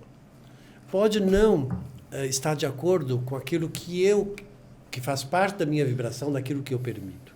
Mas para aquela pessoa está certo. Mas o que eu tenho feito é não julgar. Entendeu? Eu pego mas experiência na nossa dos sociedade outros e trago para mim. Nós temos 3 padrões. Tá? Nós temos, primeiro, julgamento comparativo. Tá? Segundo, que você aprende na sequência, crítica destrutiva. E terceiro, justificar para não se sentir culpado porque você tem medo da reprovação. Todo mundo aí fora faz isso. Não assume a responsabilidade porque tem medo de se sentir culpado, então justifica e transfere para outras pessoas ou para outras situações e se faz de vítima. Né? Todo mundo tem essa questão de, quando percebe que o outro é melhor do que ele, de alguma forma, e ele tem inveja, ele precisa detonar o outro para ele tentar se sentir superior, porque ele já se sentiu inferior. Eu acho que aquele ali logrou alguém para comprar aquele carro. Entendeu, não? Tá vendendo acho que ele fez esquina, um contrabando qualquer. Alguma coisa ele fez para ele ter conseguido aquilo. Porque, nossa, ele não tinha nada, agora tem aquilo. A fofoca, o falar mal, o defamar, o diminuir o outro. Enquanto você precisar fazer isso, você é uma pessoa, no mínimo, medíocre. Sim, né? sim. E para que você vai fazer? Você está... Primeiro que se você acredita numa espiritualidade, você não pode manifestar uma crítica destrutiva. Porque tudo que existe, se existe, veio do Criador, veio de Deus. E se Deus permitiu que aquilo existe, quem és tu para condenar aquele ser? Sim. Né? Assim, percebe? Quem és tu para achar que você é melhor do que aquele outro? Não existe melhor, não existe pior. Cada um está certo dentro do seu processo. Esse pensamento dual em conflito é que vai criar o julgamento comparativo, é que vai criar a discriminação, é que vai fazer as pessoas sofrerem. Então, existe uma fórmula que eu ensino nos meus cursos. Vou dar um curso muito legal agora, dia 6 e 7 de maio, são 2 dias comigo, imagina, com muitos exercícios. Convidei a Monja Coen para fazer um trabalho de harmonização kármica também. Né? Então, a gente vai fazer todo um trabalho de autoconhecimento, desenvolvimento pessoal, e que é bem legal. E eu ensino, eu procuro passar essas ferramentas, dar exercício, né? Não só no meu consultório, comigo pessoalmente, onde eu monto toda a minha estratégia para a pessoa, mas eu também gosto de replicar o conhecimento nessas minhas dinâmicas, nesses meus cursos, porque eu percebo que o ser humano ele ganhou um Porsche e ele age com um Fusca 67. Ele não sabe o poder que ele tem lá dentro dele. E ele reprime muito desse poder desde sempre, desde de criança. Então ele é uma força, um poder muito grande de realização, mas ele só consegue atingir isso depois que ele se liberta de todas essas influências, de todos esses traumas, de todos esses mecanismos de autossabotagem que estão liderando e que estão comandando. Porque na vida, basicamente, são 2 tipos de pessoas. O que comanda ou o que é comandado. O que lidera e o que é liderado. O que controla ou o que é controlado. Então, na vida, você está sempre assim. Uma hora você controla, outra hora você é controlado. Uma hora você é líder, outra hora você é liderado. E assim vai. Então, aqui é como você vai conseguir liderar, controlar e dominar sem esforço. Porque se você se esforçar, você já vem um mecanismo, já é uma autossabotagem. O que você falou é legal, né? Porque você é controlado ou controlador. E às vezes a pessoa ela pode ser os dois, dependendo do ambiente onde ela está inserida, né? Claro. Claro. Ela pode ser no trabalho, ela é controlada pelo chefe, chega em casa, ela controla a mulher, controla os filhos, entendeu? Compensa. Sim. Aí depois é controlado pelo pai, depois é controlado pelo pai. Tenta compensar. Sim. Né? Por que uma submissa casa com um autoritário?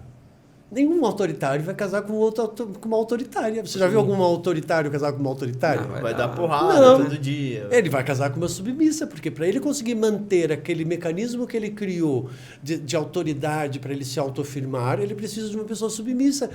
Porque a submissa também tem o mesmo trauma dele. Os 2 tiveram problema com figuras de autoridade. Eles vão se retroalimentar. Um copiou do pai e ficou o mesmo autoritário. E a outra percebeu o pai autoritário e ela se recolheu e ficou submissa. Entendeu? Não? Entendi. E aí é isso que atrai. Então, no fundo, os 2 são iguais, porque os 2 têm problemas de autoridade, os 2 têm problema de autoafirmação e os 2 não sabem manifestar o seu poder de uma forma equilibrada. Ela não sabe se defender, ela não sabe conseguir o seu limite e o outro impõe o limite dele sobre o outro. Então, ele gosta de invadir o limite dos outros, né, e ser uma autoridade sobre os outros, e aquela pessoa ela não sabe fazer justamente dar esse limite e manter essa sua autoridade frente ao outro. Então, esse casal vai estar sempre junto pelo quê? Pela deficiência, não pela excelência. Então, tem 2 tipos de casamento. Tem um casamento pela deficiência ou pela excelência. Esse é o melhor, porque se você expande com outra pessoa. E quando você está na deficiência, de repente você fica com uma pessoa porque você quer resolver a sua solidão que você traz de algum lugar da sua existência, ou você fica com alguém porque você quer uma proteção, ou você quer uma segurança. Então, vamos imaginar você perguntando para você mesmo, o que é que eu quero desta relação com esta outra pessoa? Eu estou querendo que ela compense alguma coisa em mim, ou ela é uma expansão daquilo que eu já sou? Se eu sou, eu expando. Se eu não sou, eu vou querer. Uma das minhas máximas é, quando eu quero, eu não sou. Porque quando eu sou, eu não quero. Quando eu desejo, eu também não quero. Porque eu já sou. Então, você percebe no seu desejo, no seu querer, aquilo que você, no fundo, não é. Porque quando você é, você não precisa. Você já é. Então, se eu sou amor, eu não quero amor. Eu já sou amor. O outro vai ser uma expansão desse amor. Então, se eu estou seguro comigo mesmo, eu com uma outra pessoa, eu vou estar seguro. Agora, se eu estou inseguro, e aí eu vou num relacionamento onde eu vou também estar inseguro na relação, eu estou replicando inseguranças. Aí eu vou querer que uma pessoa me dê sempre segurança para eu poder me sentir seguro. No fundo, eu quero que aquela pessoa seja meu pai, porque eu não tive meu pai, talvez, eu não tive a proteção. Eu estou no mecanismo compensatório. Então, ou seja, não existe uma relação, de fato, expansiva quando ela está dentro do mecanismo compensatório. Faz sentido, mas é maluco, né? A gente fica pensando assim. Veio uma situação na cabeça, veio falando, e eu estou tentando relembrar. Tal pessoa que eu convivi em tal momento, ela replicava essa questão, né? Da perfeição do momento dela. E eu lembrei, às vezes tem no próprio inconsciente também, mas conclui. Eu lembrei de um líder que eu tinha, nem tá mais hoje na empresa que eu trabalho, e ele é extremamente autoritário. Todo mundo extremamente, mas era uma coisa que chegava ao ponto do desrespeito com algumas pessoas que tinham problema com a autoridade inverso, que ela aceitava essa submissão. E teve um dia que ele se irritou extremamente comigo, no dia que eu olhei no olho dele e falei, cara, você tem problema com a autoridade, né? Você veio falando agora que eu lembrei. Ele ficou muito irritado comigo. O que você tá querendo dizer? Eu falei, você tem problema com a autoridade, porque você é tão autoritário com todo mundo, você deve ter vivido alguma coisa muito esquisita ali naquele momento, que em algum momento da sua vida que te fez dessa maneira. Só que ele tá tão inconsciente que ele não percebe. E ele ficou mais estressado ainda. Eu falei, não vem ser autoritário comigo não, que comigo você não vai fazer isso não. Falei pra ele, dei risada ali naquele momento, a gente brincou, e ele nunca mais tentou ser autoritário comigo depois daquele dia. Porque ele percebeu o limite. Nunca mais, ele sempre manteve Porque um tom de você voz. fez ele perceber a existência, pré-consciência. Então eu digo que a gente aprende ou pela pré-consciência, né, ou pela catarse, que é o mal-estar. Então as pessoas, às vezes, Aristóteles, né, catarse, pré-consciência, Freud. Então, ou seja, ou você aprende pela dor ou você aprende pelo amor. Então, às vezes você precisa perder para valorizar. Às vezes você consegue perceber o valor. E aí você vai para a consciência. Percebo o valor dessa pessoa que está aqui comigo, né? Aí, vou preservar agora essa relação, né? Porque essa pessoa escolheu estar comigo. Gente, ela escolheu estar comigo. Se ela escolheu estar comigo, é um privilégio. Porque eu, às vezes, não gostaria de estar comigo e eu tenho que me acordar e dormir comigo todo dia. E eu não posso fugir de mim mesmo. E essa pessoa escolheu estar comigo, então deve ser um privilégio isso. Eu tenho que, no fundo, ser grato, porque o que é que você viu em mim para estar comigo? Porque eu, às vezes, queria fugir de mim e eu não consigo. Né? Então, assim, é um privilégio. Então, é quando a gente começa a ver pela existência das coisas o benefício e o valor das coisas, isso tudo vai gerar prosperidade, abundância na vida, as coisas vão começar a acontecer, as coisas vão começar a fluir, porque você está com uma energia de atração e você está vibrando numa energia boa, porque a lei da atração é isso, você tem que vibrar naquilo que você quer atrair. Não adianta você dizer, se eu sou rico, eu sou rico, eu sou rico. Não vai ficar rico. Você tem que vibrar na riqueza. Sim. Você tem que se sentir no teu emocional, no teu mental, na toda a estrutura. Você tem que sentir que você é uma grande riqueza. Aí você vai atrair riqueza. Mas isso tem que ser uma verdade dentro de você. Eu sou a riqueza. Né? E não eu quero ser uma riqueza. Porque aí eu não sou. É isso. Isso é uma das máximas da lei da atração e eu estudei bastante sobre a lei da atração. Né? E a gente tem que saber. Mas tudo isso parte sempre do quê? Da minha referência. Não adianta eu querer um helicóptero se eu nem sei andar de bicicleta. Né? Então, assim, primeiro aprender a andar de bicicleta. Né? Então, às vezes, as pessoas elas não têm capacidade para poder suportar uma determinada situação. E aí elas ficam querendo coisas que elas não conseguem suportar. Então, eu acredito que todos nós temos que saber adquirir e progredir e expandir a partir da nossa verdade, a partir da nossa realidade, daquilo que eu consigo suportar, daquilo que eu consigo apoiar em mim mesmo. Porque eu acredito que nós temos que suportar a nossa própria existência e apoiar nós mesmos frente a uma série de experiências que nós vamos viver na nossa vida. Por vezes, nós vamos encontrar pessoas que vão nos dar alguns apoios também. Mas nunca podemos querer ninguém que nos dê suporte. Porque se eu depender do suporte do outro, quando aquele outro sumir da minha vida, porque ele vai sumir da minha vida, eu vou cair no chão de novo e eu vou ficar na estaca zero. Então, o máximo que eu posso pedir para os outros é um suporte, porque de repente eu preciso num momento, mas é para eu poder me levantar e erguer e continuar em frente. Eu não vou querer alguém que me dê suporte, porque isso vai me criar uma vulnerabilidade. Então, isso não é bom. Então, quando eu vejo aquelas pessoas que elas dependem muito um do outro, eu sei que lá na frente, fatalmente, vai acontecer alguma coisa. E naquele momento, a pessoa vai ter que voltar para aquilo que ela estava no começo. Então, a gente vê aquela pessoa, às vezes, que ela casa durante 50 anos e aí, de repente, um homem morre ou casa, ou vai procurar uma outra mulher, e aquela mulher, ela volta exatamente para 40 anos atrás, ela não tinha absolutamente nada. Aí ela entra em depressão. Por quê? Porque ela está numa angústia de uma insatisfação, porque ela ficou se perdendo numa série de coisas, mas ela não se preocupou com a sua própria satisfação. Entende? Não? Então, todos nós somos forças de realização e a gente precisa realizar para nos satisfazer. Para não acontecer igual uma paciente minha, sozinha. Aí você espera, você é uma pessoa solitária. Solitária, casada, 6 filhos, não sei quantos netos. Eu falei para ela, você é uma pessoa solitária, sozinha. Quem é que liga para você para perguntar se você está bem? Quem é que telefona para você para te convidar para uma festa, para um cinema, para um jantar de amigos? Esse cara falou assim, ninguém. E quantas pessoas te ligam porque estão com dor de cabeça, querem que você vá no shopping comprar não sei o que com elas, quer que você leve no médico? Todo mundo. viu que você criou uma relação com as pessoas que as pessoas só lembram de você na tragédia. Você não criou uma relação para as pessoas pensarem em você por prazer e alegria. Por quê? Porque ela percebeu que toda vez que ela ajudava os outros, ela achava que aquilo era uma valorização que ela ia ganhar, era uma oportunidade dela ser valorizada e amada. Por quê? Porque por 7 anos de idade, ela teve que assumir o papel da mãe, porque a mãe trabalhava e ela começou a cuidar dos irmãos. Aí ela achou que ela era mãe de todo mundo. Ficou preso no inconsciente. Agora imagina, essa pessoa viveu, estava com 60 anos, gente, ela perdeu 55 anos da vida dela. Presa num Matrix, de um filme, de uma novela mexicana. Mas eu entendi, por exemplo. Você presa é no Matrix. Isso é Matrix, gente. Isso é Matrix. Sim, mas faz todo sentido, porque você está reforçando, né? Por exemplo, você é uma matriarca, você tem lá 6 filhos de cada essa mulher.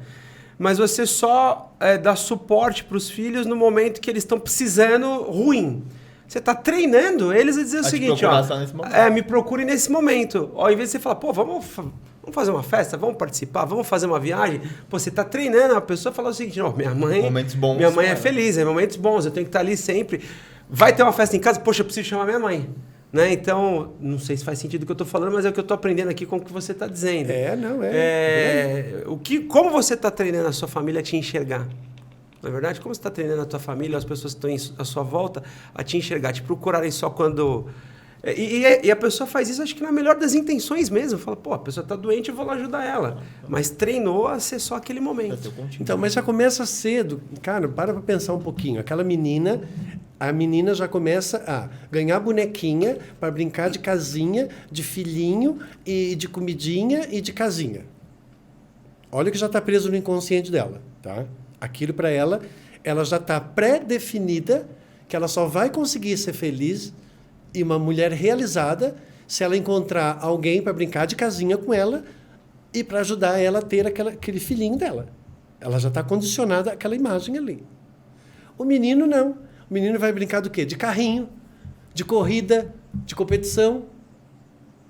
Olha os 2 arquétipos completamente distintos, as imagens de referência completamente diferentes. Aí, ok, eles crescem. Aí chega lá, mais tarde, aquela mulher vai querer um homem para brincar de casinha. E o homem vai querer brincar de carrinho com os meninos e competir, jogar bola e não sei o quê. Ele vai querer ir para a rua. Aí ela vai ficar o tempo todo querendo que ele fique dentro de casa, mas ele quer ir para a rua, porque o inconsciente dele é rua, é brincar, é correr, é competir. Porque ele foi criado dessa forma. Ele não foi criado para ficar em casa brincando de casinha, cuidando do bebezinho. É um porre para ele aquilo, né? Aquilo não é uma verdade. Aquilo é a verdade dela, mas ela sonhou com aquele homem que ia estar junto naquilo ali. Entende? Então ela fica o tempo exigindo que ele se encaixe naquela imagem daquele inconsciente.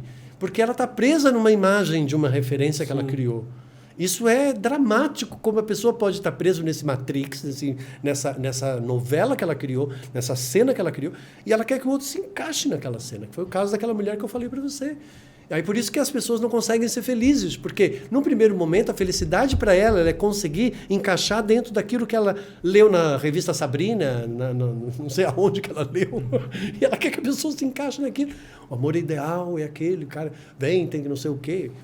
Não é isso. O amor ideal é a pessoa que te aceita.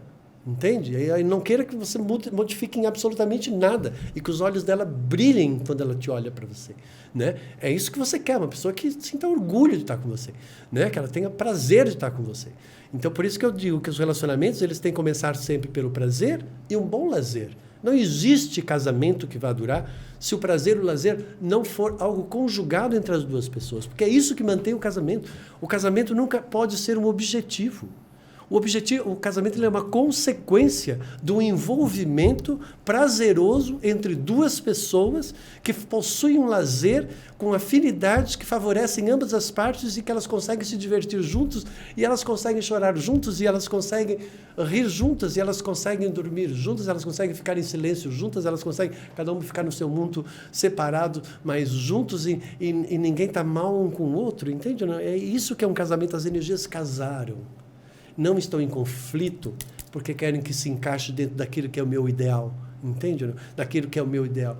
Não existe pessoa ideal, existe pessoa que você ama e aceita. Você tem que destruir o seu ideal. Joga o seu ideal fora. Porque enquanto você tiver esse ideal, você vai querer que as pessoas se encaixem nesse seu ideal. Então, o ideal é uma ideia, e uma ideia é uma ilusão. Então, o que é fato, o que é verdade? É isso que você tem que ver. Um dos grandes maus das pessoas é porque elas favorecem muito mais a ilusão do que propriamente a verdade. Elas estão sempre conflitando com a realidade, com a verdade. Elas são insatisfeitas com a verdade, com a realidade, porque elas querem que a verdade e a realidade seja diferente, porque elas estão sempre projetando imagens ideológicas daquilo que elas querem para poder se sentir amada, valorizada, próspera, felizes. Tu percebi que idealizar é um mau negócio. Não, você tem que saber a diferença entre idealizar, você pode idealizar, só que você tem que entender que aquilo é uma ideia, que é uma ilusão. Você pode criar uma inspiração? Sim. Né? Aquela pessoa serve de inspiração para mim. Sim, uma referência. Uma referência. Não posso ter inveja dela, não posso querer ser igual a ela. Né? Porque senão você está dizendo para você mesmo, para o universo, que você desvaloriza e não aceita aquilo que você é.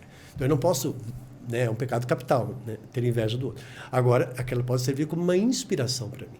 Então, você pode se inspirar, né, mas você se inspira, mas no momento que você chega na realidade, você tem que saber eliminar essa sua inspiração e adaptá-la à realidade. Por exemplo, se eu falar para você, ok, vamos para a praia no fim de semana. Qual é a primeira imagem que vai te surgir? Você já vai pensar numa cervejinha, né? Um solzinho, né? E ali sentado com os amigos, uma galera, uma musiquinha, uma praia gostosa, umas pessoas bonitas passeando, né? Para refrescar os olhos e tal. Cada um vai imaginar da sua forma, não é verdade? Aí a gente chega lá, nossa, um monte de farofeiro, sei lá, entende? Um céu nublado. Já pega trânsito, já perde 2 horas. Perde o trânsito, chuva. As crianças chorando. Crianças chorando. Sabe? Mas gente, acabou com a tua imagem que você criou. Sim. Aí você vai chegar, aí você volta da praia e diz assim, e aí, como é que foi a tua praia? Foi uma decepção. Foi uma decepção. Nossa, detestei. Mas por quê? Ah, porque estava chovendo, porque estava isso. Não foi a praia que te decepcionou, foi a ideia que você criou antes de ir. Sim. Cara, é isso, as pessoas elas se perdem nessas ideias. Então você tem que saber abandonar a ideia e se adaptar à verdade. Por isso que a verdade, ela nunca nos trai. O que nos traz sempre é a ilusão daquilo que nós imaginávamos. E aí estão todas as mágoas. Todas as mágoas que você tem guardada aí dentro de você é porque você queria que fosse diferente. Abandonar a ideia e abraçar a verdade, se adaptar à verdade. É claro. Cara, isso aí, a verdade não traz. Você vai virar um mantra para mim. Entende? Porque assim, uma mágoa, o que é uma mágoa? Eu tenho uma mágoa por quê? Porque eu queria que aquela pessoa tivesse um comportamento que era meu. Uma atitude que seria minha. O único responsável dessa mágoa é você mesmo. Você mesmo criou. Perfeito. Você mesmo criou a mágoa. Perfeito. Não é outra pessoa. É loucura sua. É igual aquela galera que fala, ai, você me decepcionou tanto porque eu tinha outras expectativas com você. Criou mas uma você imagem. é o único culpado da expectativa que você criou, você cara. que criou essa expectativa. Foi você que criou a porra da expectativa que você tá puto com a outra pessoa. É verdade. Você tá maluco, Quem meu? mandou você criar essa imagem e agora achar que eu tenho que entrar dentro dessa tua imagem? Você acha o quê? Que eu sou o quê? E como é que eu vou adivinhar, né? Exato. Pior, né? Nem fala, né? Tem a outra tem que adivinhar ainda. Tem essa questão. Não, porque ela fica tanto na cabeça que ela projeta e a outra pessoa não se encaixa e ainda faz a outra pessoa se sentir mal e culpada. Né? Porque as pessoas elas são maléficas.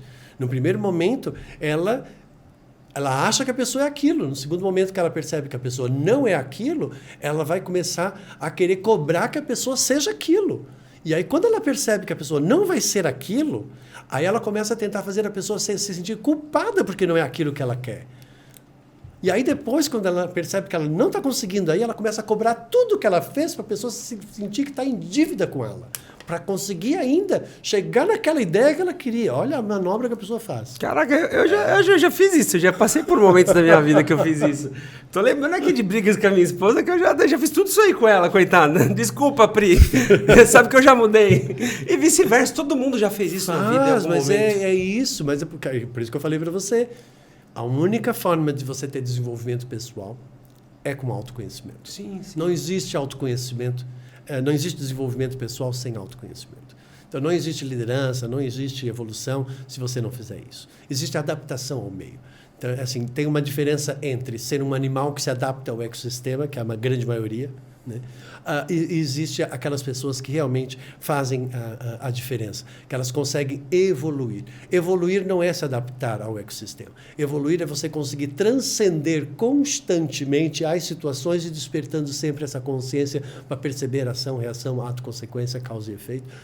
E a partir daí perceber que você é uma força de realização e que você tem que ser uma força de realização que seja benéfica para o próximo. E você é uma força de realização, você tem que se realizar com aquilo que você faz, isso tem que te gerar satisfação, alegria, prazer naquilo que você faz, e aquilo que você fizer, você tem que fazer e oferecer para o outro, para o próximo. Então, ou seja, tudo que você fizer em benefício do próximo, você transcendeu você mesmo, você evoluiu. Você é uma pessoa do bem e vai ser uma pessoa agradabilíssima para a gente ter na nossa vida. Senão você vai ser uma pessoa egoísta, interesseira, que só está pensando em você e desinteressante como consequência.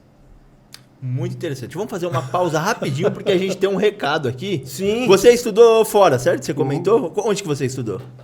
Eu estudei em Londres. Londres. Você já foi sabendo falar inglês já daqui ou não? Não. Então você aprendeu lá? Tive que aprender na marra. Você acha que facilitaria muito se você já chegasse lá sabendo falar? Cara, a minha vida ela sempre foi muito diferente do normal, né? Então, porque assim, eu estava em Porto Alegre e de repente eu fiquei doente, tive uma apendicite aguda, fui parar no hospital.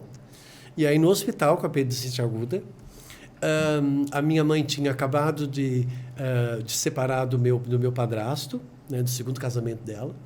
E ela praticamente só estava nós três, ela e a minha irmã.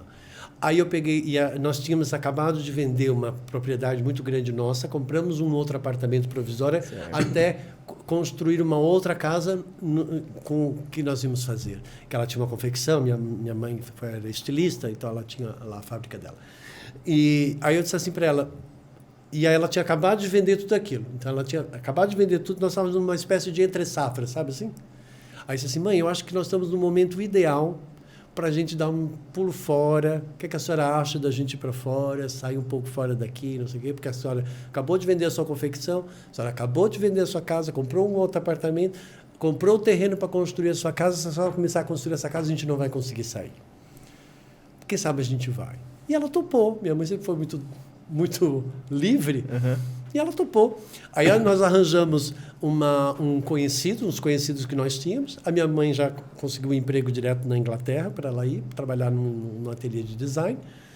E a gente foi. E você foi com a cara e a coragem para Londres. Aí eu fiz um curso de inglês do CCAA, nem sei se existe ainda, de 3 meses. Fez aqui antes de só para ter o 3 básico. meses. Ali para pegar uma basezinha. Aí, quer dizer, cheguei lá... Eu percebi que eu não sabia absolutamente nada, porque primeiro que era inglês americano e lá era inglês britânico. Exato, né? muda muito. E aí foi bem complicado. Né? Como a minha mãe já falava um pouco de espanhol e tinha o pessoal que era dessa empresa que era de espanhol, então a gente conseguiu nos safar um pouquinho. Mas eu tive que entrar numa imersão de 6 meses de inglês ferrenho para poder entrar na faculdade. O inglês, até para pedir água, né? O inglês americano water. Water. Ela tem que falar water. Water. E por que eu falei isso do inglês, cara? Cara, porque a gente tem aqui o patrocínio, né? A gente tem a parceiro União aqui, Cultural, um parceiraço nosso. E você consegue se matricular, não passar por esse perrengue, Exatamente. chegar lá num país estrangeiro sem saber falar a língua. Você aqui no Brasil já se matricula e faz as aulas online, né, não, Pedro? União Cultural é... Quantos anos tem a União Cultural? 85 anos. 85 Os caras já anos, formaram então. muita gente aqui. Exatamente. Eu quero trazer uma novidade aqui da União Cultural, que é o curso para motorista. Tá tudo anotadinho aqui, ó, que eu anotei. Então, por exemplo, você que é motorista de aplicativo, cara, você atende ali em aeroporto, você com certeza recebe muita pessoa estrangeira ali naquele momento. Então, a União Cultural, ela tem um curso para você aperfeiçoar e treinar o vocabulário voltado para diálogos simples ali do dia a dia de um motorista, para você falar onde que você vai deixar o passageiro, coisas básicas para poder te ajudar. É um curso rápido, simples, mas que vai fazer você se tornar um profissional diferencial na sua área. Com certeza. Porque imagina também, se coloca na posição da pessoa que está chegando no Brasil e não sabe falar português. É um alívio encontrar alguém que sabe falar a língua deles, né? Exatamente. A pessoa vai ficar seu cliente com certeza. Enquanto ela estiver no Brasil, ela vai querer pegar só o seu carro do aplicativo. Você faz corrida particular com ela, você vai virar um motorista da pessoa. É uma oportunidade única de trabalho. Exatamente. Não perca tempo, não é verdade? Fala inglês. Eu adoro inglês, né? Então... Inglês é extremamente necessário. É ótimo. Não perca tempo, se matricule já Na União Cultural. Perfeito. Todos os links ali, comunicados, tá tudo aqui na descrição desse episódio, tá bom? É isso aí. Bora, vamos continuar aqui então, que eu tava vendo aqui, eu tava uma hora mexendo no celular, você chegou a ver isso aqui? Sim. Que ali a gente falou, o método PH Vida, então tem todos os processos aqui, né? Que eu até vou deixar ali na descrição pro pessoal ver. Mas, tem alguns processos aqui que são 8, né? Que o primeiro é foco no indivíduo, melhora das relações interpessoais, que é o que a gente vem falando aqui. Sim. Redução do turnover das empresas, você entra nesse ponto também. Porque por conta daquelas pessoas que têm mecanismo de autossabotagem, de não conseguir dizer não e acha que tudo como uma oportunidade, e aí elas acabam se sobrecarregando, aí ficam doentes e criam burnout também, que é uma das minhas especialidades. Exatamente, que é o ponto 4 aqui, trata a síndrome de burnout. Cara, deve ser horrível, né? Uma síndrome dessa. Então, mas é tudo problema do inconsciente. É o inconsciente. A culpa tanto é que tem uma palestra minha corporativa que é burnout. A culpa é do inconsciente. Olha só. Cara, mas olha que interessante, eu nunca havia pensado, né? Numa empresa onde está todo mundo resolvido, né? Porque a empresa é assim, a empresa vai te dizer, faz isso. Se ela pedir para você fazer aquilo e você achar aquilo como uma oportunidade e não dar limite, ela vai te dar outra coisa para você fazer. E ela vai te dar outra coisa. E quando você vê, você está achando que cada vez que ela está pedindo uma coisa, é porque eles gostam de mim, é porque eles me valorizam, é porque eu sou bom. Não é nada disso. É porque a pessoa tem lá uma necessidade de autoafirmação e ela não percebe isso. E aí ela não consegue entregar nada bem de todas as coisas que ele Não, pega, ela é se taxada de um mau funcionário. sobrecarrega e se estressa, que eu já tive paciente que era assim, né? E se estressava e não sei o quê, acabou sendo demitida, né?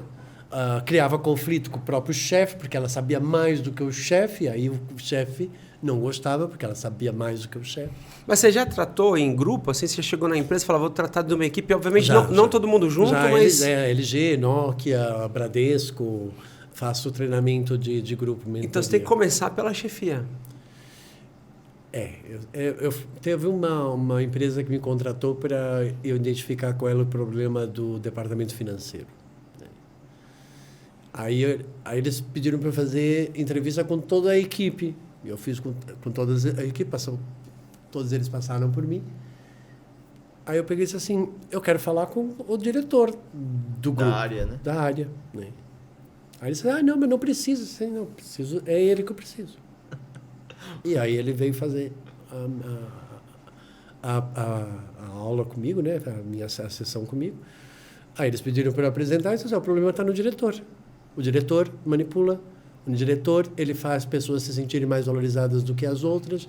Ele centraliza as coisas daquilo que favorece a ele, desvaloriza outros funcionários. É ele que é o problema. Então, se você quer resolver o problema, resolve o diretor. Caraca, isso é bom também quando você contrata um profissional que ele não faz parte do grupo. Preso com ninguém, acabou, ele chega lá e fala e pronto. É diagnóstico pronto. Assim, ele tem esse grupinho aqui que ele favorece porque as pessoas estão sempre lá bajulando ele e fazem o que ele quer.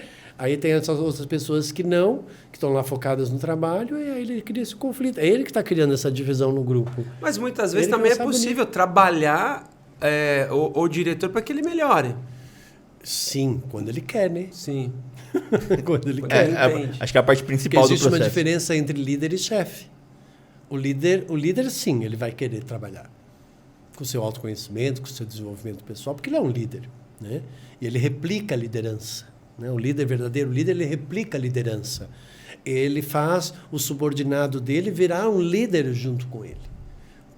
Porque ele confia no outro. Ele vai passar as informações e ele vai replicar a liderança. O chefe não. O chefe vai centralizar, vai querer dominar, não vai passar toda a informação para o outro errar, para ele dizer, viu como eu sou melhor do que você? Como você precisa de mim? É terrível. É muita criancice. Faz muito mal para o ambiente. É muita criancice. É o chefe. Você não desenvolve equipe, vira uma bola de neve assim. Vira problema, porque o negócio não anda sem o cara e o cara... Não, e às vezes o cara também traz trauma de falta, de vazio, de pobreza, e ele montou aquela empresa, aí ele é o presidente da empresa, mas aí ele não confia em ninguém, só nele. Ele não permite que os outros errem. Não, e às vezes o caminho dele fez ele se tornar assim, que nem falou, não confia em ninguém, ele montou uma empresa... Sempre sozinho. Sempre sozinho, às Aí vezes quando muita a gente equipe diz, tentando... não pode fazer. Não, você está me atrapalhando porque eu acho que eu posso, não sei o quê, né? Aí você tem que ir lá, aí passar toda uma instrução. Olha, uma empresa o presidente é o comandante do navio. Você não pode querer controlar todo o navio. Você tem que ter pessoas controlando cada parte do navio. Você tem que estar lá, ó, para onde é que você quer ir. E você tem que perguntar para a tua equipe se você pode ir, se você tem combustível, se você tem condições de chegar do outro lado do oceano, entendeu? E você tem que ouvir, porque você tem que ouvir o teu administrador, você tem que ouvir o teu gestor, você tem que ouvir os teus diretores, você tem que ouvir as pessoas. Sabe que eu aprendi isso na prática, vou tentar ser bem rápido aqui para não cansar a galera, mas é um exemplo muito bacana. Eu trabalhei numa empresa no varejo de material de construção, que não é a mesma que você trabalhou, que a gente trabalhou junto. Muito tempo atrás, 2002, quando a gente saía de férias, eu era gerente, eu torcia para a loja ir mal. Isso era um hábito da empresa. E a loja ia mal, a gente falava, isso é extremamente necessário aqui, tá vendo como isso é necessário? Quando chegava um diretor na loja, a gente corria pegar saco de cimento nas costas e ajudar a levar no carro do cliente. Porque o diretor queria ver a gente pondo a mão na massa. E aí eu fui para uma outra empresa do varejo, e essa eu vou citar o nome porque foi quando quebrou a minha mentalidade, que foi a Riachuelo. E eu fui trainee. Eu lembro que eu cheguei numa loja em dezembro, que foi em Brasília, Conjunto Nacional, e o que eu fui fazer? Estava acostumado a pôr a mão na massa, fui lá dobrar a mesa de polo. Aí o gerente passou e falou, meu amigo, vem cá, você ganha muito para dobrar a mesa. O que você está fazendo aí, cara? Você está ganhando muito para dobrar a mesa de polo. Deixa eu te falar uma coisa. Ô líder, vem cá, você coloca uma freelance aqui para dobrar essa mesa? Peraí, agora. Luciano Ranit, que era o gerente da loja. Vamos passar no feminino. Ó, aqui, tem 2 mesas para dobrar. Líder, consegue resolver? Resolva agora. Vamos no caixa. Ó a fila do caixa, como é que tá? Líder, como é que tá? Não, Luciano, tá voltando 2 meninas do almoço. Agora nós já vamos tirar essa fila aqui agora. Vamos pro provador lotado, um monte de roupa para devolver, né, para recolocar nas araras. E aí, não, peraí, já anunciei aqui os setores, isso chegou lá, masculino, tá aqui, ó, leva esse roleiro aqui para devolver. Fomos pro provador, vamos pro estoque. No estoque, tudo arrumadinho, bonitinho, tinha que pinar as peças, né, colocar etiqueta eletrônica para ir para a loja. E aí? Não, tá tudo pinado, essas caixas aqui de masculino, essa aqui de feminino, essa aqui de lingerie. Mandei 2 meninas almoçar, já vão voltar e vão pegar agora o infantil. Ele falou, você tá vendo que uma volta que a gente deu na loja e conversou com as pessoas responsáveis, a gente foi... Garantindo que o barco que o barco estivesse funcionando, porque cada um estava garantindo o seu. E a gente sinalizou onde estava errado e as pessoas foram lá corrigir. Agora, se você quer assumir, você não consegue assumir o barco inteiro. Não. E tudo é uma organização, é uma estrutura. Né? O que é organização? É formada por pessoas que organizam coisas. Basicamente é isso. Onde cada pessoa está organizando uma coisa. Né? E cada uma é responsável por organizar aquilo. Se ela faz e desempenha muito bem aquela função que ela tem de organizar aquele setor, aquelas ações dela, a empresa toda fica estruturada e bem organizada. Então, ela precisa todo mundo é importante, desde a pessoa que limpa o banheiro até o presidente, tudo faz parte da estrutura. Eu não posso achar que o teto da casa é maravilhoso. Eu tenho que entender que eu preciso do esgoto na casa. Verdade. Tudo faz parte da estrutura. Então, é importante, desde a pessoa que limpa o vaso sanitário até a pessoa que está lá na presidente, porque tudo faz parte do corpo. O dono da empresa ele tem que entender que tudo isso é ele. Ele é o todo disso tudo, replicado de várias formas. Então, ele tem que amar, valorizar tudo que faz parte daquela estrutura. E não existe inferior ou não existe superior, porque todo mundo é importante. Por que todo mundo é importante? Porque se não fosse importante, não estaria dentro da organização. Entende? Agora, quando é uma empresa familiar, por exemplo, que ficam dando oportunidades para um monte de gente da família e que acaba criando concorrência depois, às vezes, com um funcionário que às vezes é muito bom nas empresas familiares, aí acaba tendo bastante conflito por conta disso também. Porque as pessoas acham que elas nunca vão ser valorizadas. Por quê? Porque não fazem parte da família. E aí, às vezes, os próprios membros da família, eu já peguei casos de filho querer que o pai morresse para poder assumir a posição dele. Caraca. Grave, né? E o velho que fez a empresa inteira. Entende ou não? Isso deve ser comum, cara, porque... E aí tem aquelas empresas que às vezes a pessoa veio do nada, montou um império e quando chega nos filhos, nos netos, acabou todo o dinheiro. Destrói tudo. Porque não sabe preservar. Por quê? Porque não soube valorizar desde o começo a estrutura, de manter a estrutura. Aí quando ganha, nasce já com aquilo tudo já bem estruturado, não sabe valorizar, cria aquela coisa da vaidade, do ego, não sei o quê. Porque não porque já vem de um histórico, de uma pobreza que levou para uma riqueza, a pessoa não sabe valorizar aquilo. Então há uma tendência, às vezes, de perder tudo. Vai criar um loop que vai cair e voltar para o zero novamente. Caramba. Da história que você falou, lembro o líder que eu falei que era extremamente não viu agora aí, você não viu agora o caso da Americanas? Verdade. Caiu. Verdade. Né? Quer dizer, a Oi, também. Empresas acharam que elas estavam e de repente empresas bilionárias caíram. Então isso é uma autossabotagem, tá? Isso é porque tem algum passado de alguma coisa aí que está no meio dessa isso tudo é energia, isso tudo é estrutura, né? E às vezes tem famílias, né, que são super bem estruturadas, de repente desestrutura tudo numa família, os pais se separam, os filhos vão... Perde de repente aquele elo que une. E aí... Porque geralmente, eu lembro, da minha, não tem problema não, a família do meu pai, foi minha avó morrer, acabou, todo mundo começou a brigar, foi uma bagunça, uma zona, ninguém se reuniu mais, então ela era o elo de ligação. Né? Tá até rindo lá, minha esposa lá, que é verdade. É porque ela controlava, no fundo, os humores de todo mundo. Verdade. Porque ela era matriarca. Eu ouvia muito, eu lembro que eu era pequeno, eu ouvia, não vamos discutir aqui porque por causa da mãe, que era minha avó no caso, né? Os filhos falavam, não vamos brigar por isso por causa da mãe. Foi ela morrer, acabou. As brigas vieram todas à tona, os rancores, as mágoas, e virou uma zona, que é até hoje. Aí vai se separando e cada um vai ficando no seu mundo, né? Aí vai criando também depois a sua estrutura também, né? Porque vai ficando mais velho. Vai ramificando, né? Vai ramificando. Mas a vida é eu considero que ela é um despertar constante, né? De consciência e nós estamos sempre descobrindo coisas. Acho que o mais fascinante de viver a experiência humana, né? É de você ver a vida como uma grande aventura, né? E você se aventurar a fazer as coisas dentro daquilo que você pode, né? E que você consegue suportar e você consiga controlar, mantendo sempre um equilíbrio com a sua mente, com o seu emocional, com o seu corpo físico, né? Fazendo coisas que você se identifique, que você ame em fazer aquilo que você realiza. Porque o primeiro objetivo, como eu falei, é conseguir né, sobreviver e manter a sobrevivência.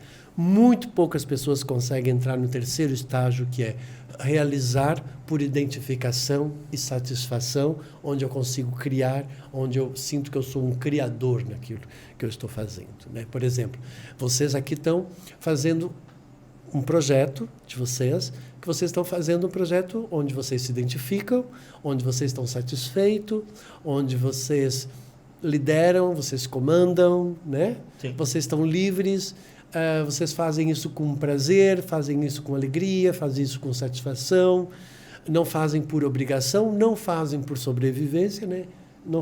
Percebe que já dá um alívio muito grande? Cara, eu nunca consegui fazer nada por sobrevivência. E eu nunca fiz nada que eu não quisesse fazer na minha vida. Tudo eu quis fazer. E sempre quis fazer do meu jeito e fiz do meu jeito. Então, eu sempre acredito que tudo é capaz. Você é capaz de realizar o que você quiser. Você tem que saber como fazer. E a única ausência é sempre o autoconhecimento. Mas você precisa sempre partir do teu ponto de referência e fazer o teu caminho. Não adianta você pegar um cara que está lá na frente, ok, ele teve um caminho, mas às vezes o caminho dele não é o mesmo caminho, o seu caminho. Você tem que, a partir do... Você pode até querer chegar lá perto daquilo, mas não igual a ele. Mas tenta descobrir o seu próprio caminho, do seu próprio sucesso, né? O sucesso o grande sucesso na nossa vida é a gente conseguir ser nós mesmos, né, o tempo inteiro, né, e aceitar aquilo que nós somos o tempo inteiro, né, e não competir com nós mesmos o tempo inteiro e não criar e eliminar esses 3 arquétipos que nós temos no nosso interior, que é o réu, a vítima e o juiz, né?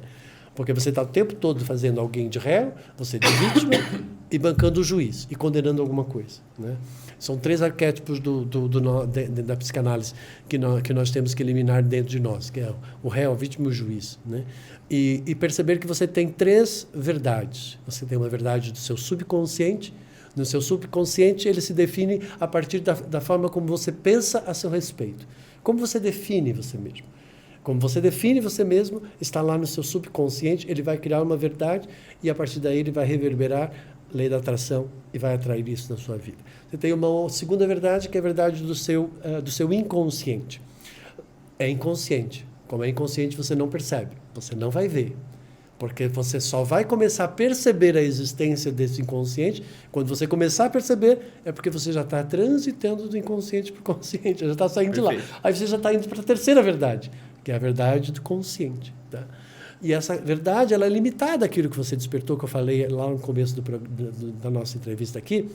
E depois tem uma outra verdade, que é uma supraconsciência, que é uma inteligência mais intuitiva, que é aquilo que a gente chama de espiritualidade, né? Que é quando a gente cessa a nossa mente, né? E a gente consegue ter as nossas inspirações, que é daí que vem as nossas partes mais criativas, é quando a gente consegue inovar, a gente consegue fazer aquilo que a gente sente que quando a gente faz, a gente está pleno, tá? Por quê? Porque eu não estou fazendo por uma sobrevivência, por uma necessidade de autoafirmação, para ter poder, para ter vaidade, para mostrar que eu sou não sei o quê. Você não está fazendo... Você está limpo, você não está fazendo condicionado a tentar resolver alguma coisa que ficou mal resolvida. Você está fazendo porque você está livre. Acho que isso é fantástico, quando uma pessoa consegue chegar aí. E esse é o grande prazer da minha vida, esse é o grande propósito da minha existência, é conseguir fazer as pessoas fazer esse trajeto, né, de sair dessa inconsciência e vir para essa consciência e fazer ela perceber que ela é uma fonte de realização e de satisfação. Ensinar a ser feliz. Né? E para ser feliz você não precisa de absolutamente nada. Quando a gente aprende que para eu amar eu não preciso de nada e para eu ser feliz eu não preciso de absolutamente nada, porque isso é um estado de ser. Porque se eu preciso ser feliz, porque se eu tiver determinada coisa, eu vou estar condicionando a minha felicidade a ter aquilo. Enquanto eu não tiver aquilo, eu vou ficar infeliz. Então, ou seja, quando eu projeto que determinada situação eu só vou ser feliz se eu tiver aquilo, eu já estou me condenando a ser infeliz até eu conseguir aquilo. E vamos imaginar que você não consiga nunca chegar nisso. Você vai ter uma existência infeliz. E quando você consegue, você também tende a querer outra coisa depois. Então assim, você pode até querer, mas não, cuidado com a lei da atração. Porque quando eu digo que eu quero aquilo para ser feliz, eu estou dizendo, eu quero aquilo para ser feliz. Eu estou dizendo para o universo, para a lei da atração, que eu estou infeliz com aquilo que eu sou. E é isso que eu vou reverberar, infelicidade. Então aí eu vou conseguir uma coisa, eu vou ficar feliz, mas eu não vou conseguir sustentar. Porque na minha base eu sou infeliz, porque eu quero ser feliz. Aí eu adquirir aquilo que me fez ser feliz, aí eu vou ficar feliz por um período, mas eu não vou conseguir manter. Aí eu vou ficar depois infeliz. Aí vai ser aquele carinha que chega assim e diz assim, nossa, comprei um carrinho aqui legal. Muito bom. Aí tô super satisfeito, comprei o meu carro, aí vai lá, tá se achando, né? Demora 2 semanas que você está liberando hormônio ali, né? Porque você vai acionar o hormônio da satisfação, de achar que você é poderoso, fantástico, maravilhoso. Você vai conseguir liberar esse hormônio umas 2, 3 semanas. Chega lá para as 2, 3 semanas, 5 semanas, 1 mês, 2 meses, sei lá, risca o seu carro, pronto. Já começou a riscar a sua felicidade. Aí lá pelas tantas você já vai vendo que... Aí você passa um outro carro assim do seu lado, você já vê que é mais espampanante, mais interessante. Aí você fala, aquele cara é mais feliz do que eu. Nossa, agora eu quero aquele carro. Aí esse aqui você já desvaloriza porque você já quer o outro. Né? Aí você fica compulsivo. Eu tenho clientes meus que eu digo assim, você não sabe apreciar as suas conquistas. Você não consegue comprar uma poltrona e sentar na poltrona, porque você comprou para você sentar nessa poltrona e sentir essa poltrona. Não, você compra e coloca ali. E você já está olhando outra poltrona para colocar lá. Você já está comprando uma outra coisa. Você não sabe apreciar as suas conquistas. Sabe? Degustar as suas coisas. Sabe?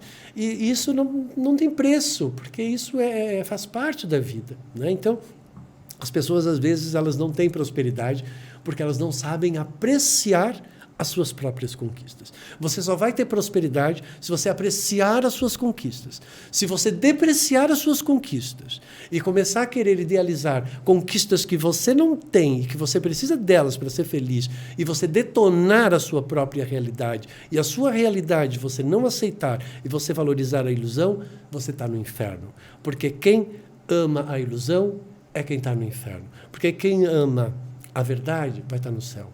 Porque o céu é a verdade, né?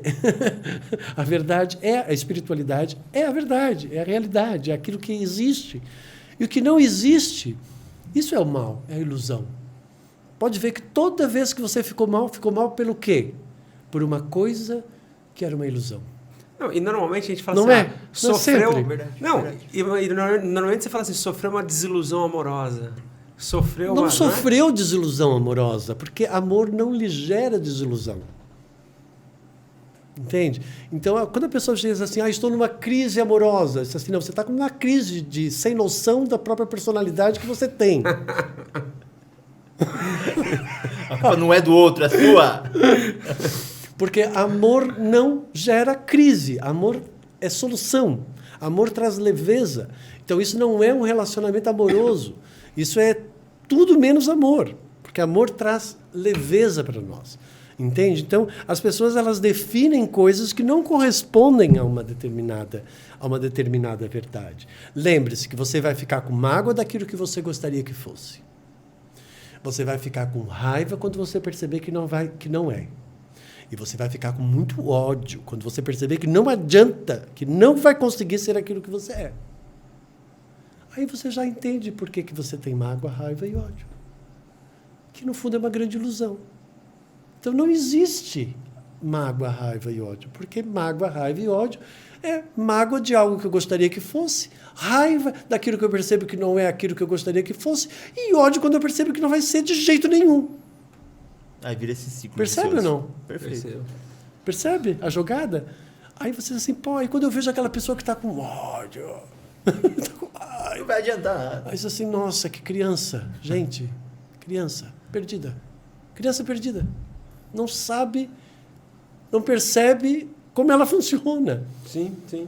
Né? As projeções que a pessoa vai criando. A né? consciência, o despertar da consciência, né? É O tudo, cara, é autoentendimento, tudo. É tudo, é tudo. Se tem uma coisa que eu estou aprendendo aqui nesse episódio é que, você despertar para sua autoconsciência É o mais importante, né? é fundamental. Verdade. Eu digo que o amor é o caminho e a consciência, o amor é a resposta e a consciência é o caminho. Então, o amor é a resposta. Todas as respostas que você está procurando na sua vida é no amor que você vai encontrar. Porque quando você valoriza, você aceita, você preserva e você fica feliz com aquilo que existe. Né? E a consciência ele é o seu caminho. Porque é o seu caminho que você tem que ir. Porque tudo que você conquistar, você só vai conquistar pela consciência. Entendeu? Não? Pela inconsciência você não tem como conquistar porque você está inconsciente do próprio domínio da conquista. Né? É isso. Perfeito. Que episódio legal, hein? Caramba! Muito legal. Eu adoro esse tipo de episódio. Verdade, porque, cara, eu muito bom. fico muito reflexivo. E é bom que a galera vai aprender demais nesse episódio. Carlos, a gente gostaria de agradecer demais sua presença. Foi fantástico todo esse tempo que a gente Obrigado. passou. Eu acho que cabe mais 1, 2, 3 episódios. Claro, está porque- convidado já a retornar já, porque temos vamos muito ensinar. assunto pra bater. Vou ensinar. Me sigam aí, eu tenho meu canal do YouTube. Tem Isso, vários vídeos. divulga meu. agora aí, divulga tudo, É por favor. Carlos Florencio Oficial, no Instagram também Carlos Florencio Oficial. Eu tenho um programa na Rádio Vibe Mundial já há 14 anos. 95.7, certo? Isso, É, participo também da Rede Vida, uma vez por mês, TV Aparecida. Eu crio conteúdo, né? Eu gosto de criar o meu próprio conteúdo e eu gosto de ir em veículos, como aqui, por exemplo, que eu consigo falar. Eu adoro falar. E adoro transmitir você é um o meu comunicador, né? Adoro transmitir o meu conhecimento do jeito que eu aprendi, né? Que assim, embora eu seja formado em filosofia, psicossíntese, filósofo em arte também, né?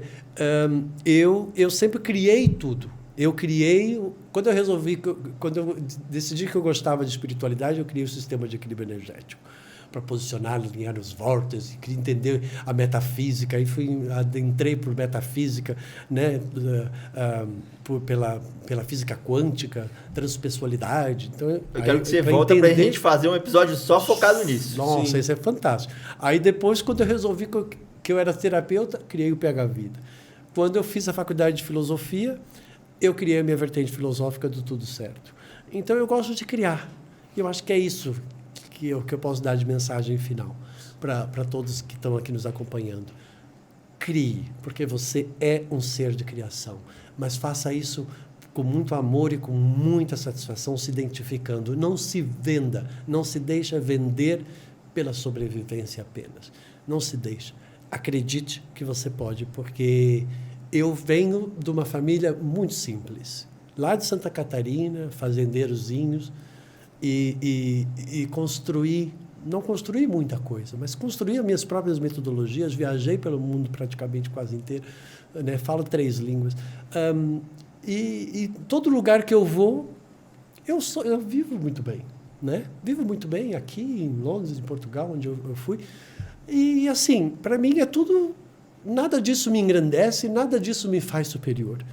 Eu acredito que na simplicidade está a nossa grande superioridade. E que não existe superior ou inferior. E que você está ótimo para a sua realidade e, a partir dela, tente expandir e seja feliz com ela. É isso. Sensacional. Perfeito. Inclusive, a lei da atração também dá um episódio, né? Eu entendo bastante de lei da atração, né? Eu tive que... Aliás, eu entendo das 12 leis universais, né? Uma delas é a da atração. A lei da atração. Teremos, então, episódios.